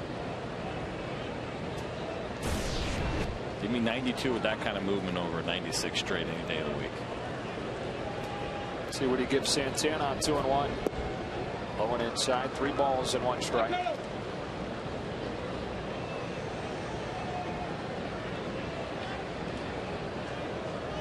The guy that has drawn more walks than any other player in baseball over the last 5 years, since he became an everyday player in 2011. 3-1. And another walk for Carlos Santana. Second free pass issued by Adcock in this 7th, and they're at the corners with 2 gone. Even with the lower batting average, Carlos Santana, you talked about the walks, is still going to give you on base percentage. He's still going to get you, his 20 home runs. He has 10 coming into this one. He'll probably get to around 20 again this year, which is about where he's been, anywhere from 18 to 27 since 2011. And that's what he's good for. And there's still value of that in Major League Baseball. Of course, for the Indians, they'd like to see it a little bit more consistent over the course of the year. And a pretty affordable contract for the most part. He's set to make a little bit over $8 million next year. There may be a team out there that will take that contract off the hands of the Indians.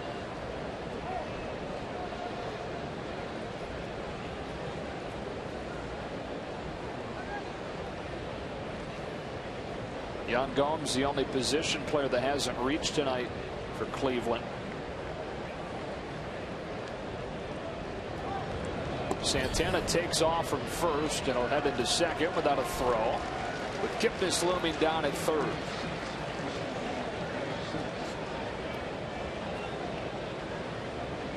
I think the Indians kind of caught the Cincinnati Reds sleeping a little bit. 6 stolen base for Carlos Santana. What's 5 for 6 coming in? You don't look at him as a guy who you think is going to steal a bunch of bases. That's 6 stolen bases this year. Is actually a career high for him.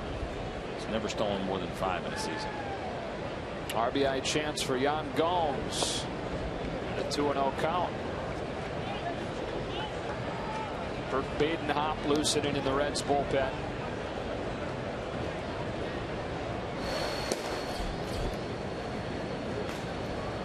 Pitched last night, but only threw 12 pitches in a scoreless inning of work, and that 6-1 Reds win. Right now 6-1 Indians. 7th inning with a chance to add on. Second and third, 2 outs, and a 2-0 count for Yan Gomes.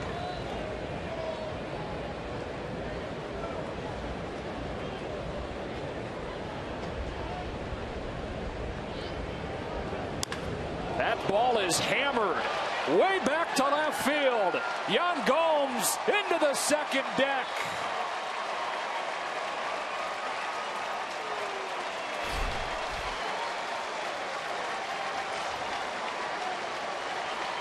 Well, Yan Gomes had the luxury of being in a 2-0 count. He was looking for one pitch in one spot. It was a fastball up, and he got it.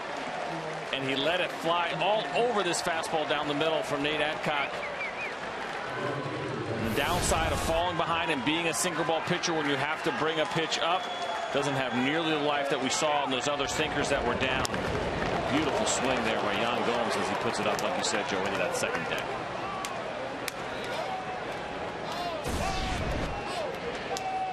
So that's got to feel good for Gomes. His 4th of the season. Clears the bases, brings up Brandon Moss, takes a strike. Encouraging things tonight for the Indians.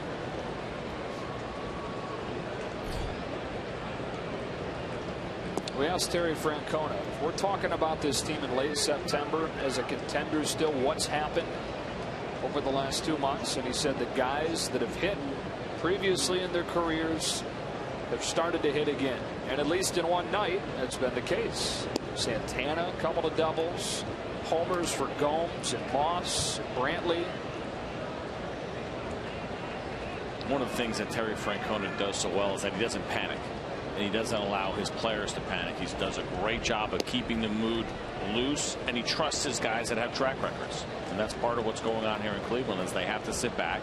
They're not in a position where they're going to make a bunch of moves, and they'll sit back and they'll wait for Brandon Moss to be who Brandon Moss has been over the course of his career, and for Santana, and for Jason Kipnis, who's having a great year as it is, as they mix it in with these couple of young guys like Lindor and Urshela. Moss takes the 3rd walk of the inning. Well, Indians take advantage of walks more than any team in baseball. They have a larger percentage of walks coming in to score than any other team. And both runners that were on for the 3-run shot for Gomes reached with free passes. Brian Price will take it from Nate Adcock after the 3rd walk of the inning. All Cleveland tonight, 9-1 in the 7th.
Yan Gomes making it 9-1. And we mentioned this going to break. More than a fifth of the Indians' runs have come guys that have reached base on walks. It's a third walk in the 7th inning issued by Nate Adcock that forces the Reds to go to Burke Badenhop. The bullpen for the Reds, one of the worst in the majors, second worst in the National League in walks per 9 innings. The managers with the least amount of gray hair in Major League Baseball have the best bullpens. When you have a bullpen that struggles, that's when the stress levels really start to get high. You think about late in the game, trying to match up, get big outs, and you have guys that you're unsure about or that you can't count on. The stress level just really goes high. It can be very difficult to manage a game when you don't have relievers that you feel like you can trust. Well, it's unfortunate that Tito Francona goes with the clean look then. This bullpen's been pretty good.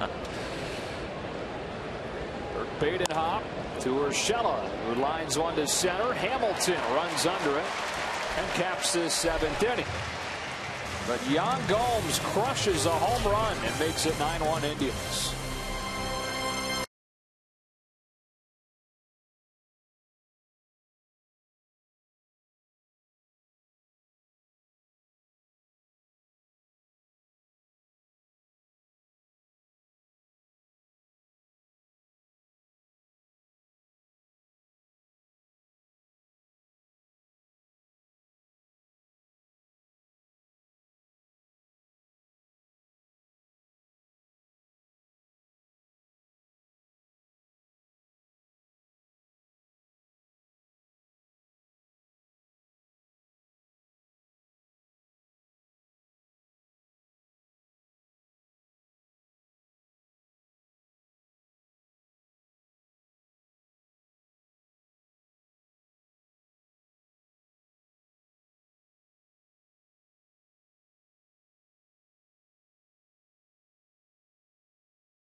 Ones to get out of some jams. Corey Kluber's stuff has been live, as it really has been the entire season. But like you talked about, this guy knows how to execute in big situations. One of the best at-bats we saw was this one against Jay Bruce, where he finished him off. Marlon Byrd having a rough night as well. But it's the late movement on the cutter, the location of the fastball. Corey Kluber's stuff has been terrific tonight.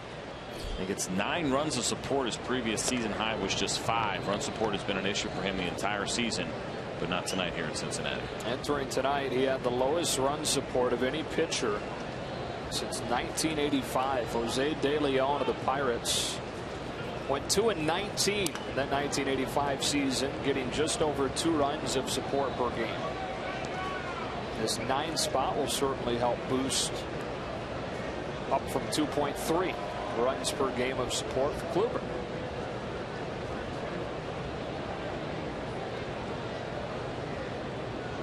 One ball and 1 strike on Brian Pena, who's 0 for 2. He's lined to left. He's flied to center. And he has popped out to third. Time for a game break. Let's check in with Chris Myers.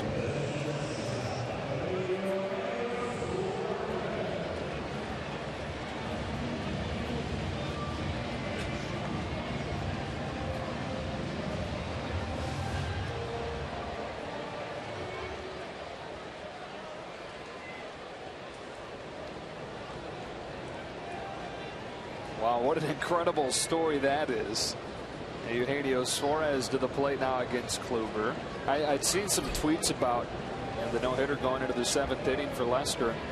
Was wondering to myself if we're allowed to jinx no-hitters from different regions of the country. But I think so. Chris just, if it happens, Chris took care of it for us. Chris Myers just blanketed the entire United States with that jinx, so we're all off the hook. Broadcasters have to talk about it. Stop giving them a hard time. No. I don't mean you. I mean the Twitterverse and everywhere else on social media. If I tune into a game and I didn't know a no-hitter was going on, I would expect a broadcaster to make me aware of that relatively quickly. So there's no such thing as a jinx, and you and I and any other broadcaster that sits in a booth cannot control what happens in a perfect game or a no-hitter. Suarez flies one to Moss and right, 2 up and 2 down. Yeah, I mean, you risk people turning the channel if you flip into the game and don't look closely, don't watch closely. You don't always see a line score up on the screen. Not doing her job if you don't mention it. Absolutely not. You got to do it. You got to let people know. I want to know. I want people talking about it. No tweet is going to stop John Lester from throwing a no-hitter tonight. And it sounds like a scorekeeper might be on his side as well. Yeah, how about that? The road pitcher getting some help from the scorekeeper. Normally see that happen in your own ballpark. Skip Schumacher batting in the 8th spot. The pitcher's spot in this Reds lineup. Against Corey Kluber. This is upstairs at ball 1. We've seen some lightning strikes over the last few minutes in that group of clouds that moved over the park a while ago.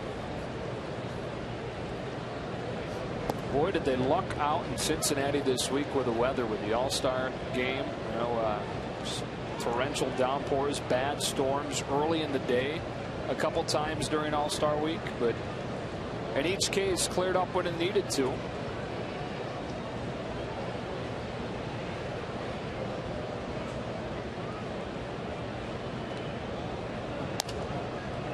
And I tell you one thing that happened that I think that really will work in Major League Baseball's favor was the threat of rain during the home run derby. And so they decided to shorten the rounds. Originally it was supposed to be 5-minute rounds. They cut it down to 4. Also originally after 4 minutes the clock was supposed to stop at the 1-minute mark. And as long as you hit a home run the clock did not restart. Well, they got rid of all of that and knocked it down to 4-minute rounds. And I think it worked out perfect. And it would not surprise me if Major League Baseball decided to stick with the 4-minute round in the home run derby going forward. It's a little too fancy, like, you know, all those rules before they had to speed it up because of the rain. 1, 2, 3 go the Reds on a 10-pitch 7th. Corey Kluber has been dominant tonight.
this All-Star week, right?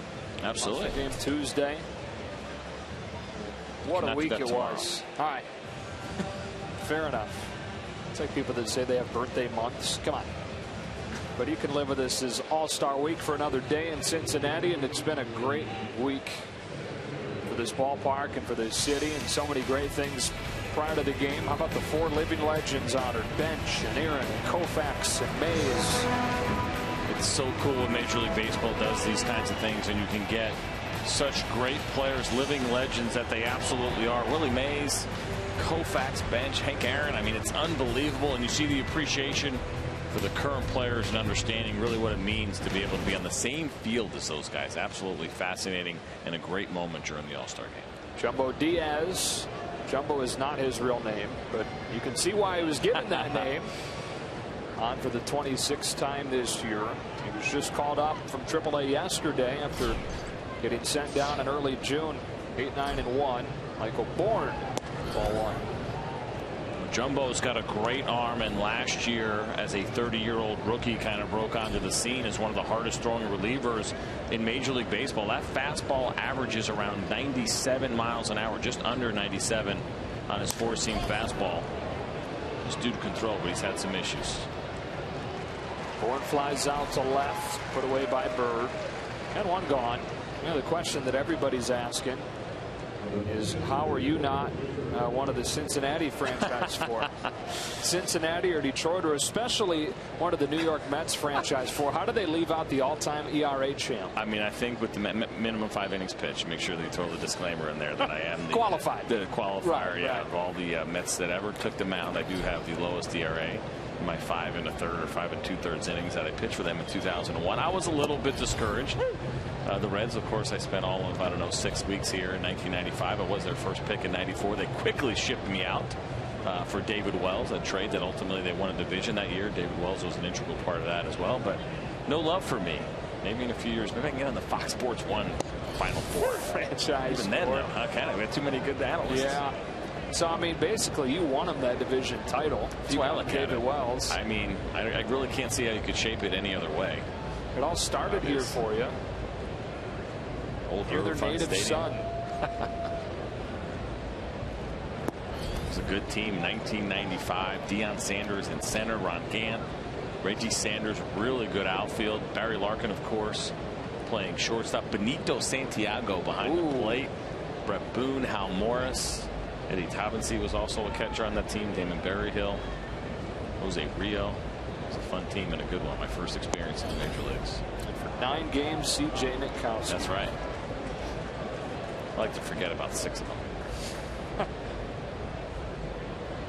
Our good friend and colleague J.P. Barossi tweeted us that thought. What a shame, C.J. not one of the franchise four for the Reds. Shocking. I think what happened is, you know, you played for so many teams. It was one of those things where we thought he was one of your franchise four. Oh no. See, we thought you were. That's why we didn't claim him. Kluber's down on strikes. Well, Nolan Ryan made 3 organizations in their franchise four, which is unbelievable to think. I mean, obviously we know what a great career Nolan Ryan had, but to be able to get on 3 ball clubs franchise four, I mean, that just really speaks to his greatness. How many times did somebody turn him into David Wells, though? Yep. Back to the top, Jason Kipnis. What I was most impressed about in that franchise four, I was really proud of Yankee fans. They got it right. You know, we kind of teased the new age Yankee fan a little bit that knows Yankee baseball from 1996 and on. No Derek Jeter, no Mariano Rivera. No.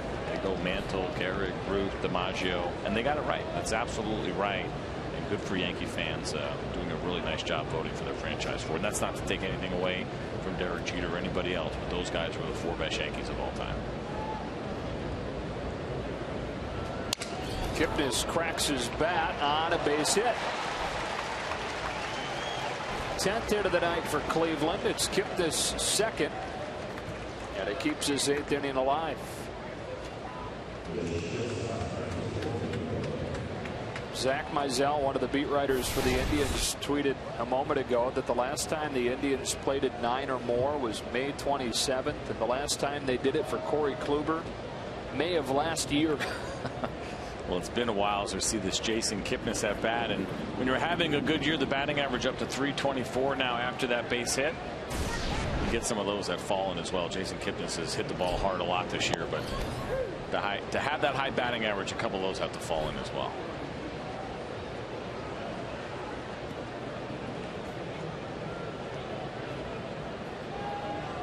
Jumbo Diaz to Francisco Lindor. Strike 2. Diaz made his big league debut last year as a 30-year-old after 12 minor league seasons. Actually played with Jumbo.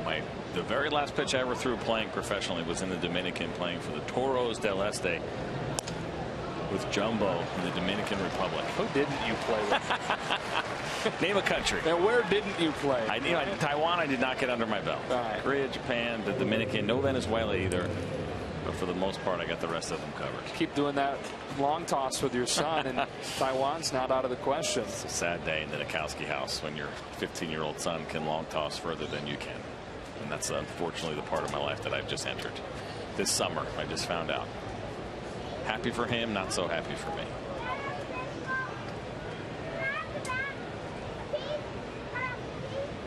Two on, two out for Michael Brantley.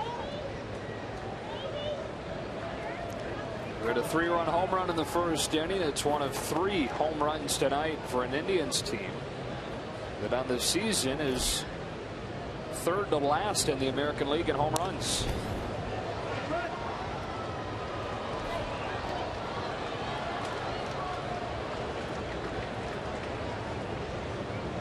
It's not a team with a ton of power, not a team that's going to steal many bases. And thus far this season, it is not a team that has scored runs. They're hoping that some of these guys that have always hit for higher averages come alive in the second half. Brantley off of the fist to short for Suarez. And Diaz pitches a scoreless 8th inning. On to the bottom half on a humid night in Cincinnati. 9-1 Cleveland.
The long ball, and it's been plenty in support of Corey Kluber.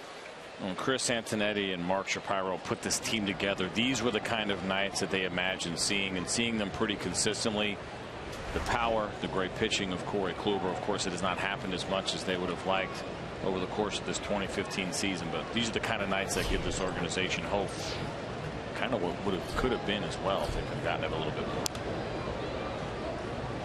They start tonight's action 6.5 games back of the second wild card spot as Billy Hamilton fouls one off, strike one.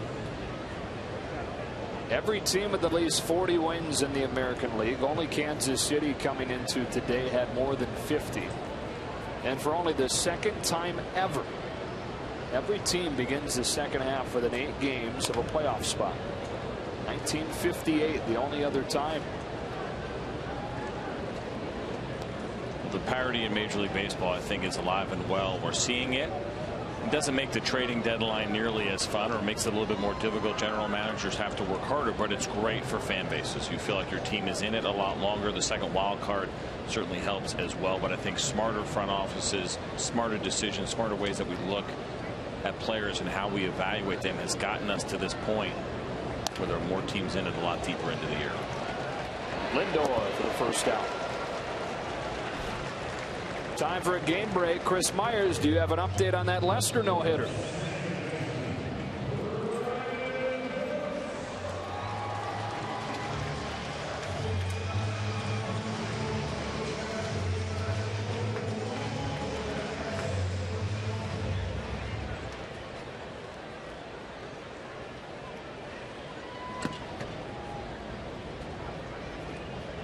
All right, Chris, and right now the situation in our game is not very good for Cincinnati. Down 9-1 in the 8th.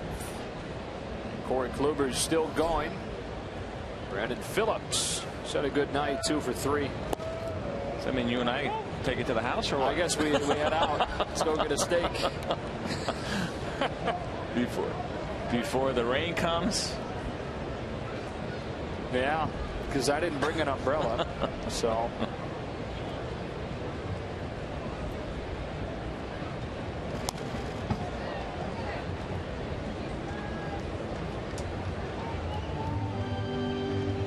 Wonder at 96 pitches for Corey Kluber if he can get through this inning. We're going to see him go 9.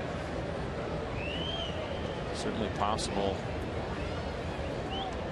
You never know, I guess, how Terry Francona feels about the pitch count, but not only that, but the humidity, because it's been a relatively easy 8 1/3 so far for Corey Kluber, but the humidity absolutely plays a role in that decision. That's the 3rd hit of the night for Brandon Phillips, who came into the game hitting just $178 this month.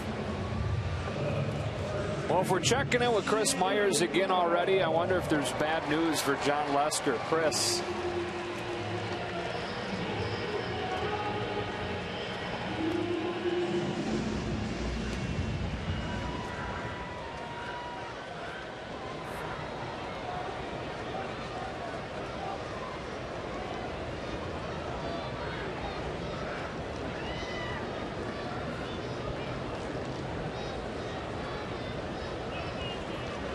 That is every Cubs fan's favorite guy, A.J. Pierzynski, already. That's even going to make him more popular. Votto fouls off the first one from Kluber, first strike. I guess we're working this whole game. Yeah, so much for that steak and a rainless walk back to the hotel. Getting back to the pitch count for Corey Kluber, season high this year was 119. He did that back on July 7th, so not that long ago against the Houston Astros, but he did it in 6 2/3 innings. And every start this year with the exception of 3. So 16 of his 19 starts this year, he's got at least 100 pitches, but I have a feeling even if he gets out of this one, unless we see a double play, this could be his last inning. There's 0-1 to Joey Votto.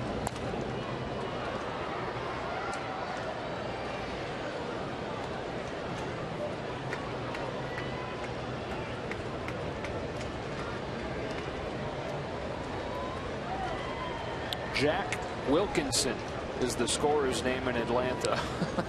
And nobody will ever remember that now, because A.J. Pierzynski got a hit and got him off the hook after he changed what was ruled a hit in the first inning to an error later in the night.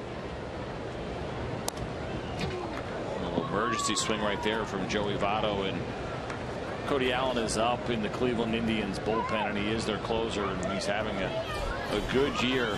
And if you're wondering why is he up when it's 9-1 in the 8th inning, well, it's just after the All-Star break, and so for him, didn't pitch last night, 4 days for the All-Star break. As a relief pitcher, I never like going more than 2 days without pitching in the game, and so regardless of how much catch you play and bullpens you throw, 5 days is a long time to have off.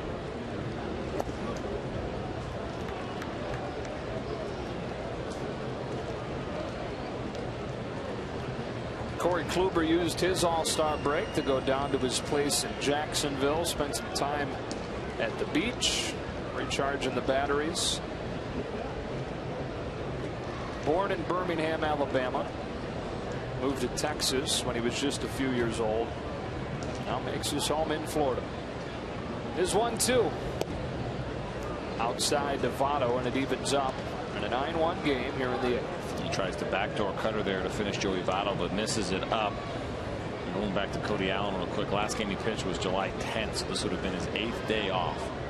So absolutely, you have to think that regardless of what was happening in this game, Terry Francona was going to get him in it.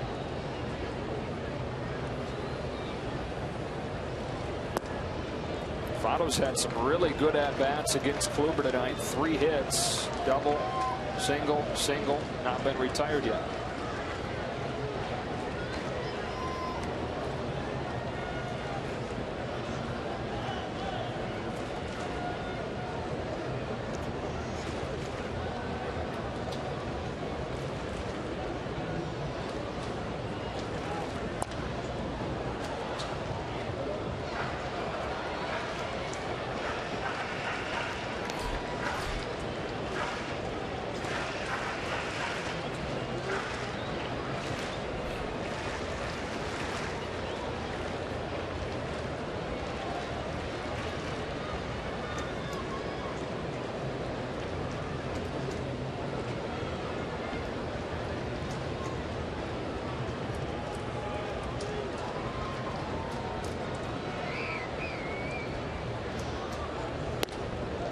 Votto earns the walk.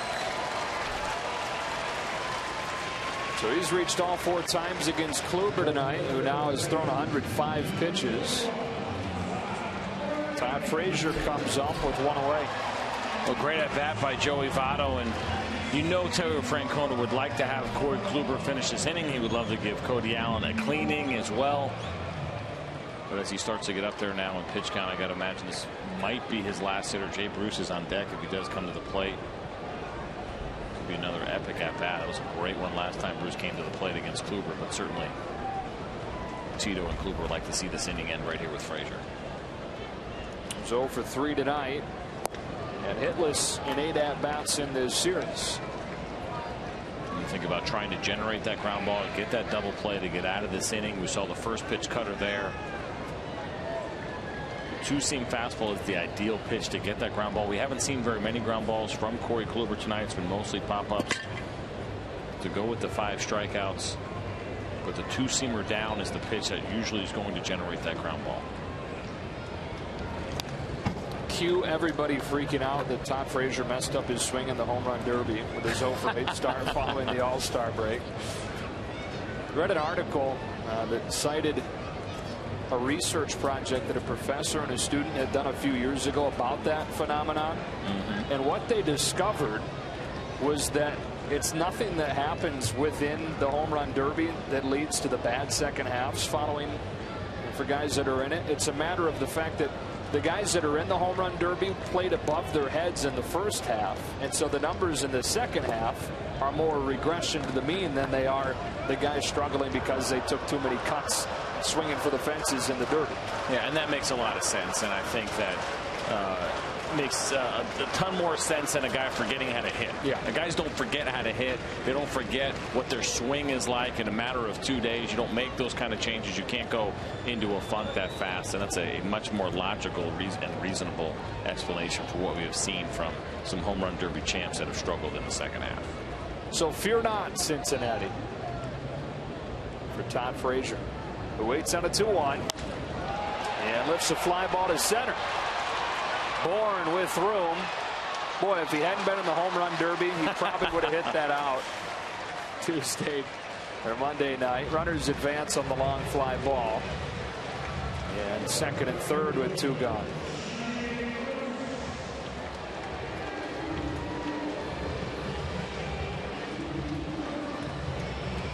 comes Terry Francona, so we may not see that Kluber-Bruce battle.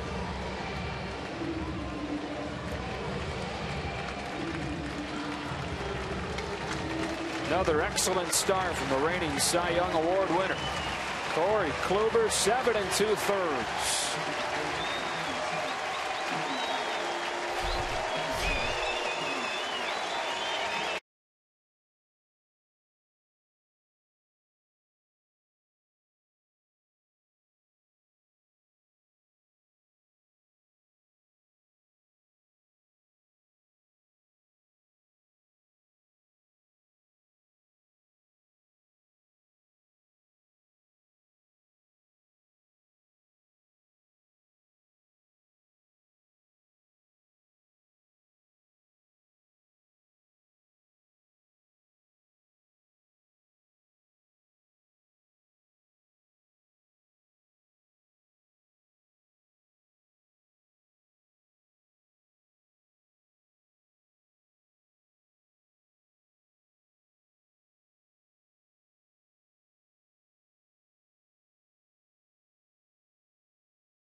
He had a 3-0 lead before he even took the mound.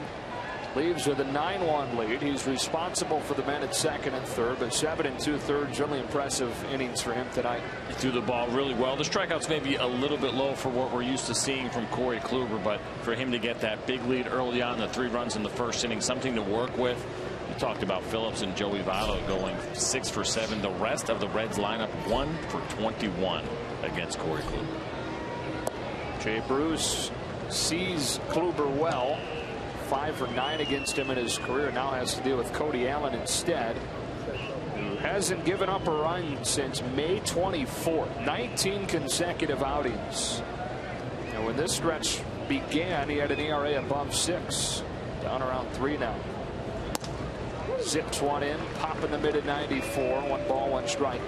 And like we alluded to, he needs the work. He hasn't pitched since July 10th, but also Terry Francona told us before the game, and I love this about Cody Allen, he doesn't care what situation he pitches in, and that's a rare thing to hear from a closer these days. Most closers like the role. They prefer to stay in close situations.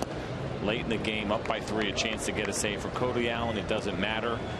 Tito also told us that he gets no complaints from his relievers, which is shocking to me because relief pitchers, and I was one for a long time, we are pitchers in general. We are complainers by nature, and he absolutely loves this group. He takes great care of them, keeps a close eye on them, and he said he's really heard no complaints out of his bullpen, which is pretty phenomenal to hear. He said it's the most fun bullpen that he's ever managed. And they're good too, and that makes it a little bit more fun as well. They're 4th in ERA in the American League. They're 2nd in strikeouts per 9. They generate a bunch of swings and misses, and they have just 5 blown saves, which doesn't always necessarily mean in the 9th inning. It's just giving up the lead anytime after the 6th. That is tied for first best in the American League. Allen to Bruce with a 3-1. And he swung at ball 4, full count.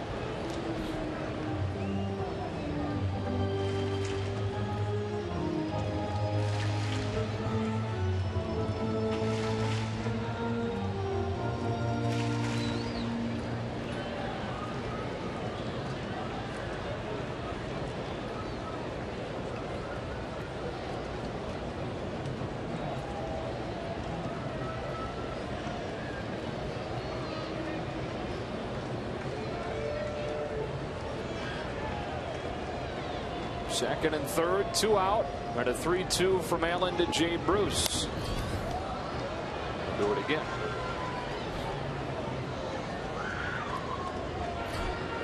Show those numbers earlier. 58 strikeouts for Cody Allen in 37 innings. It's good for 14 strikeouts per 9 innings. That is not far off of Aroldis Chapman territory, who is just slightly above 15, which is a huge number. I think his career best was about 17 and a half, if I'm not mistaken, for Aroldis Chapman. But 14 per 9, even in this day and age, is a big number.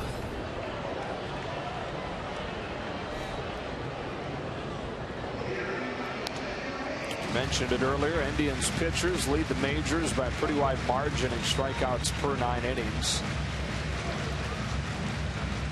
And the first franchise big league history to have 4 pitchers with 100 or more strikeouts at the All-Star break. Those are obviously 4 starters. But the bullpen with some strikeout artists as well. That rate puts Cody Allen 4th in Major League Baseball behind Chapman, Betances, and Andrew Miller. Any teams that are in town watching Jay Bruce, as you take a look at the company that Cody Allen is in with those strikeouts, but anybody that's keeping an eye on Jay Bruce this weekend has to be impressed when they're considering trading for this guy. Absolutely. And you know, there is such a thing as productive outs or good at bats, even though Jay Bruce struck out in a big situation. But it's against Corey Kluber, who continued to make great pitch after great pitch and a long at bat, and here he is doing it again, fouling off good pitches. And regardless of how this ends, what it tells you is that Jay Bruce is seeing the ball well, that he's comfortable, that he's confident. When you're fouling off a reliever or any pitcher's good pitches, that tells you all you need to know. And he finishes this at bat with a deep fly ball to right center. That is gone.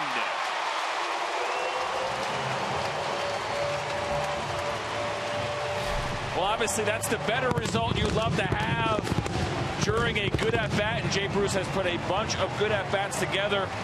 His second hit of the night, fouling off some tough pitches from Cody Allen, and Allen unable to finish the at bat with the strikeout. Jay Bruce gets a pitch that he can handle, and he doesn't miss it as he drills it into right center field for a home run.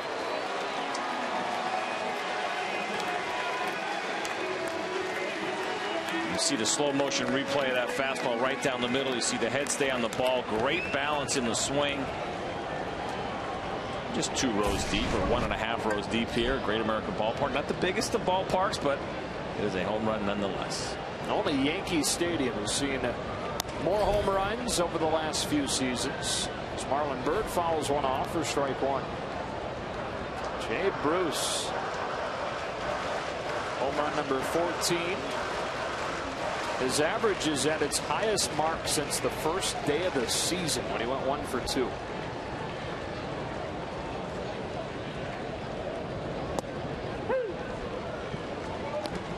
But perhaps too little too late for the Reds. Couldn't figure out Corey Kluber.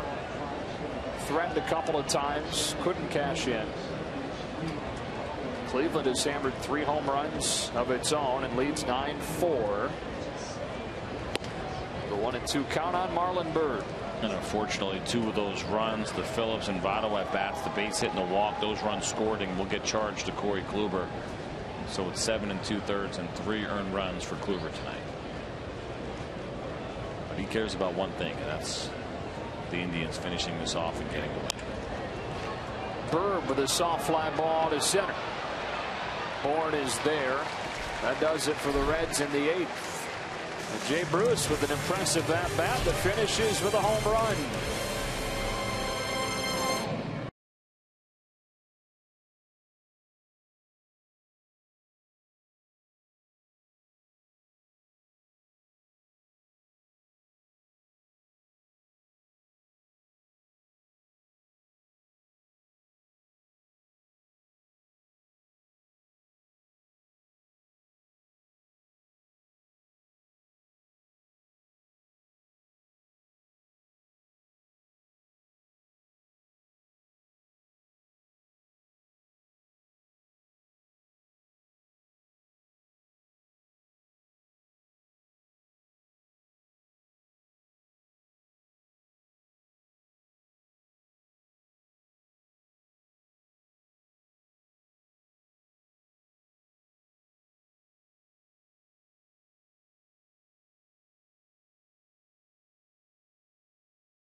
starts with A's and Giants, and then Braves and Cardinals, all beginning at 4 Eastern.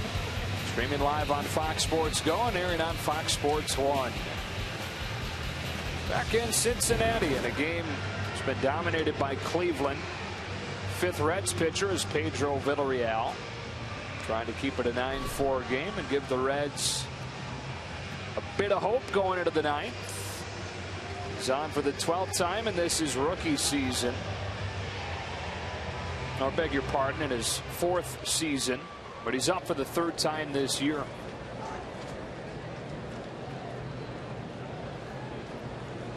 We were talking about the Cleveland Indians and their ability to strike hitters out in both the starting rotation and in their bullpen. Villarreal, the opposite of that, just 3.4 strikeouts per 9 innings right now in his 18 innings of work. You talk about having 3 stints, the up and down. Never a lot of fun going back and forth and trying to figure it out and waiting for your next opportunity and to capitalize on it. Villarreal getting another opportunity here in Cincinnati. Facing the middle third of the Indians order, Carlos Santana. A couple of doubles and a walk tonight.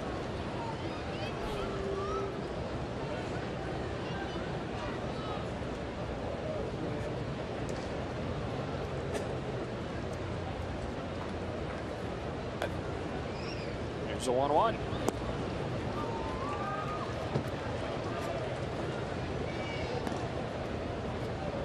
Watch those pitches. The first one, or the one before, 95 miles an hour, and then that split right there with great action going down. Kind of wondering when we'll see more strikeouts, because both of those pitches were nasty.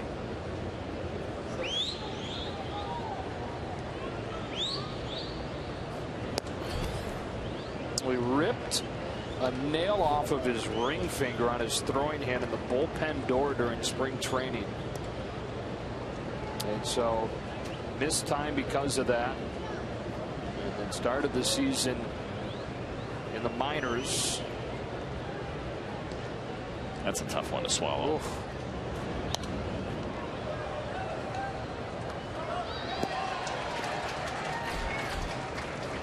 Gomes and Moss to follow in this 9th inning for Cleveland. 9-4 game. Middle game of this 3-game set. Reds took game 1 6-1 last night. Indians riding the long ball, and Corey Kluber to this 9-4 lead.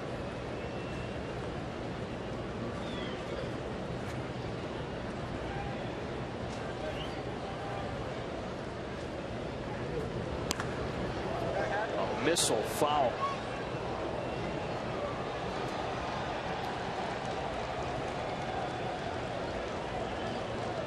That was a cutter in from Villarreal, and you see him again. We talked about this earlier in the game, but speeding up a bat that was an opposite-handed hitter. I'd love to see that 2-seam fastball at 93 to 95 down and away right now.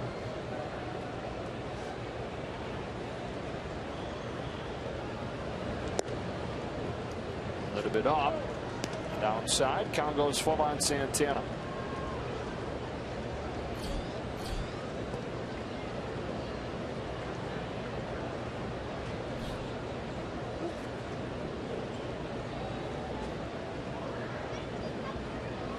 That fastball away. But again, missed up and away, and that's walk number 60 this season for Carlos Santana, 2nd in the American League. Time for a game break. Chris Myers.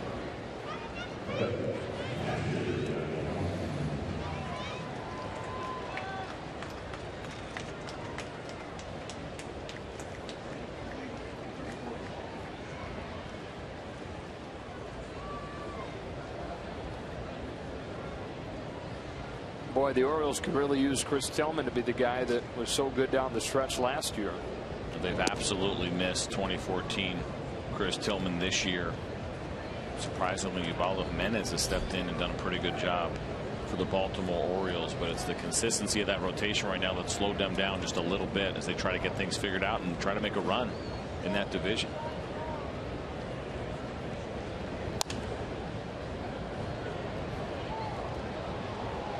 Yan Gomes hit a 3-run homer into the 2nd deck in left center his last time up, after starting the night 0 for 3.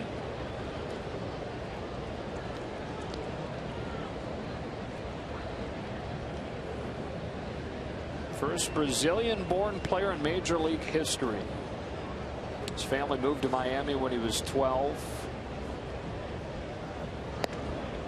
Former Toronto Blue Jay, traded to Cleveland in 2012.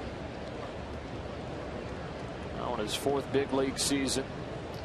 3rd with Cleveland, 2nd as the full-time catcher. Moved into that role in 2013 with Carlos Santana transitioning out from behind the plate. And a 2-1. Gomes dribbles it fair and is retired. Up to second goes Santana. 1 gone.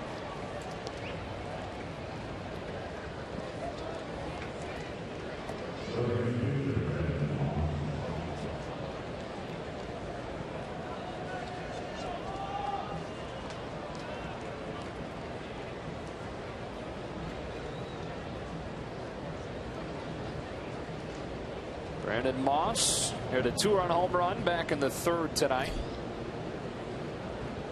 Most notable offseason addition for this Indians team after those 3 strong years in Oakland.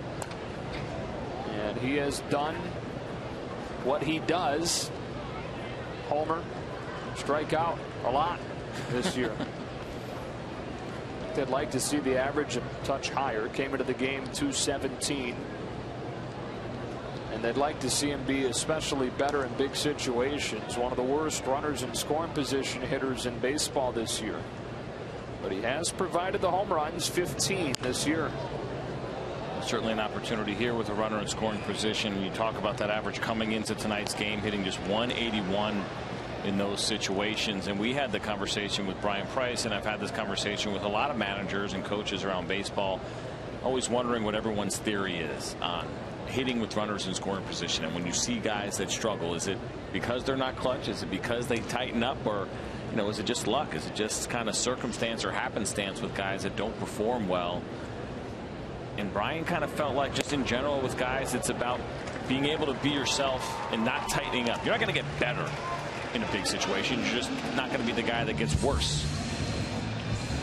And the example we were talking about Todd Frazier, how good Todd Frazier has been and how great he believes he's in clutch situations. Batting average run in scoring position is okay this year for him, but it's just more about the personality. He was talking about the home run derby and how it's a situation that he expects to do well in every time. You're not going to, but he expects to.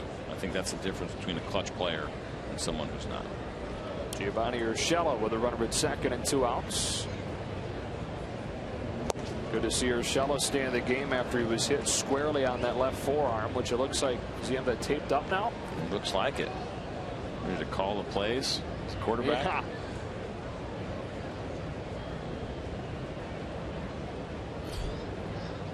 That tape is not going to do much though if you get hit there again. No. He's chased twice and he's behind 0-2. You can see the upside for Villarreal. The stuff is live. That was a cutter there. And that pitch for him averages around 89, 90 miles an hour. I mean, that's what we saw from Kluber. The difference between guys that are inconsistent in the bullpen and a guy like Corey Kluber is their ability to put it together every single time out. But you can see the high side here for a guy like Villarreal. It's not a big game, but the stuff is exciting to watch. Off the end of the bat of Urshela, long run Phillips, who is there. And that does it for the Indians in the top of the 9th inning. On to the bottom half for the 9-4 game.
All season with MLB.com at bat, the #1 app for live baseball. It's up to the moment at any moment with in-game highlights, live look-ins, replay reviews, radio broadcasts, StatCast, and more. Get MLB.com at bat now. Zach McAllister in to try and protect a 5-run lead for the Indians to even this series at a game apiece and snap a 3-game Cleveland losing streak. He'll face 6, 7, and 8 in the Reds' order. And a guy that started to begin the season was the 5th starter in the rotation, then moved to the bullpen and has put up the best numbers of his career. We saw a little bit of that from him last year as well, as he got 7 games pitched out of the bullpen. But this year, just the 1 start, so 32 of his games have been out of the pen, and he's been great. Lindor from short center off 1 hop gets Pena. 1 pitch, 1 out. You send Lindor a couple of opportunities to show off the arm. And it looks pretty good. Another one of the young, bright shortstops that we're seeing in Major League Baseball. Carlos Correa, Xander Bogaerts. The American League is starting to see that position kind of be replenished. It's been a little bit of a slow year and a slow couple of years in that regard. And Derek Jeter, kind of one of the last of the old guard to move on from the AL. And Lindor's looked good in the field. But you talk about McAllister, and you see the 96-mile-an-hour fastball there. Trevor Francona talked about it. We see it a lot. Starters that struggle a little bit, you put them in the bullpen because they're 1 or 2 pitch guys. They can let it loose. You see the increase in velocity. And that is the story of guys like Wade Davis and really any reliever. Every reliever is a failed starter at some point, whether he failed in college, whether he failed in the minor leagues, whether he failed in the big leagues as a starter. Every reliever starts out as a starter. And it looks like Zach McAllister may have found himself a home in the bullpen. And he strikes out Suarez. 4 pitches to get the first 2 outs of this 9th inning. You can tune in tomorrow on your Fox Sports regional networks for the final game in this Battle of Ohio series, with coverage starting at 12:30, both on Sports Time Ohio and Fox Sports Ohio. Ivan DeJesus Jr. will pinch hit with 2 gone in the 9th inning. A couple of things that jump out at you with McAllister, not only the velocity that's gone up, but his strikeout rate. And through his career, he was around 7 per 9. Since he's been in the bullpen, he's up over 11, which is a big number, but he's done it while the walk rate has also come down. And those are the kind of things that get you excited. And as the Indians try to get themselves back in contention, not just this year, but going forward in this division, they may have themselves a really good piece of McAllister as a reliever. Got to remember, the Indians are a team that was a popular pick to make some noise in the Central. Sports Illustrated even picked them to win the World Series. They've had a disappointing offense, bad but improving defense, pitching that has had some impressive pieces, but overall has been league average. They're hoping that for the 3rd consecutive year, they're one of the best second-half teams in baseball and can make a run at it.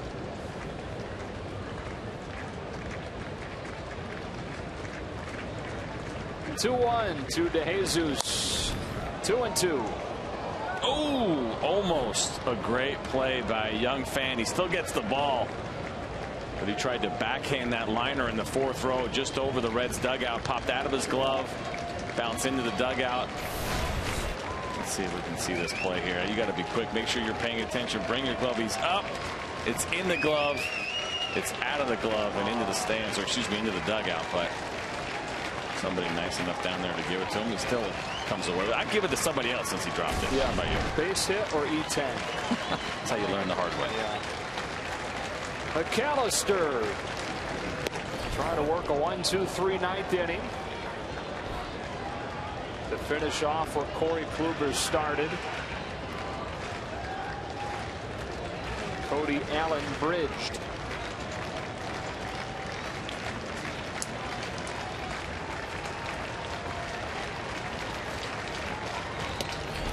DeJesus with a pinch hit walk. And you know, McAllister wanted to finish that one with a strikeout. It was a little bit of an overthrow as that fastball sailed up on him in the strike zone and prolonging this game just a little bit longer. At the bottom of the order certainly does not want this order to turn over, as good as Phillips and Votto have been tonight. Been on base a combined 7 times in 8 plate appearances, 6 hits and a walk, and McAllister definitely would like to end this game right here.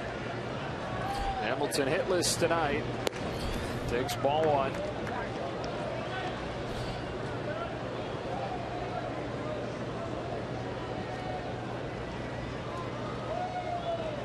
Continuing to hit out of that 9 spot for Brian Price since May.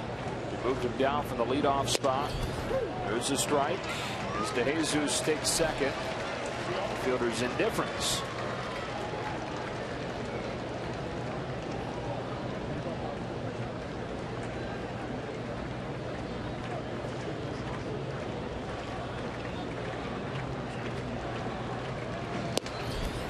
One and two. I don't know if we just have great microphones or if that ball is as heavy as it sounds, because it's coming in with some life. And it's popping the glove at 95 to 96 miles an hour pretty consistently.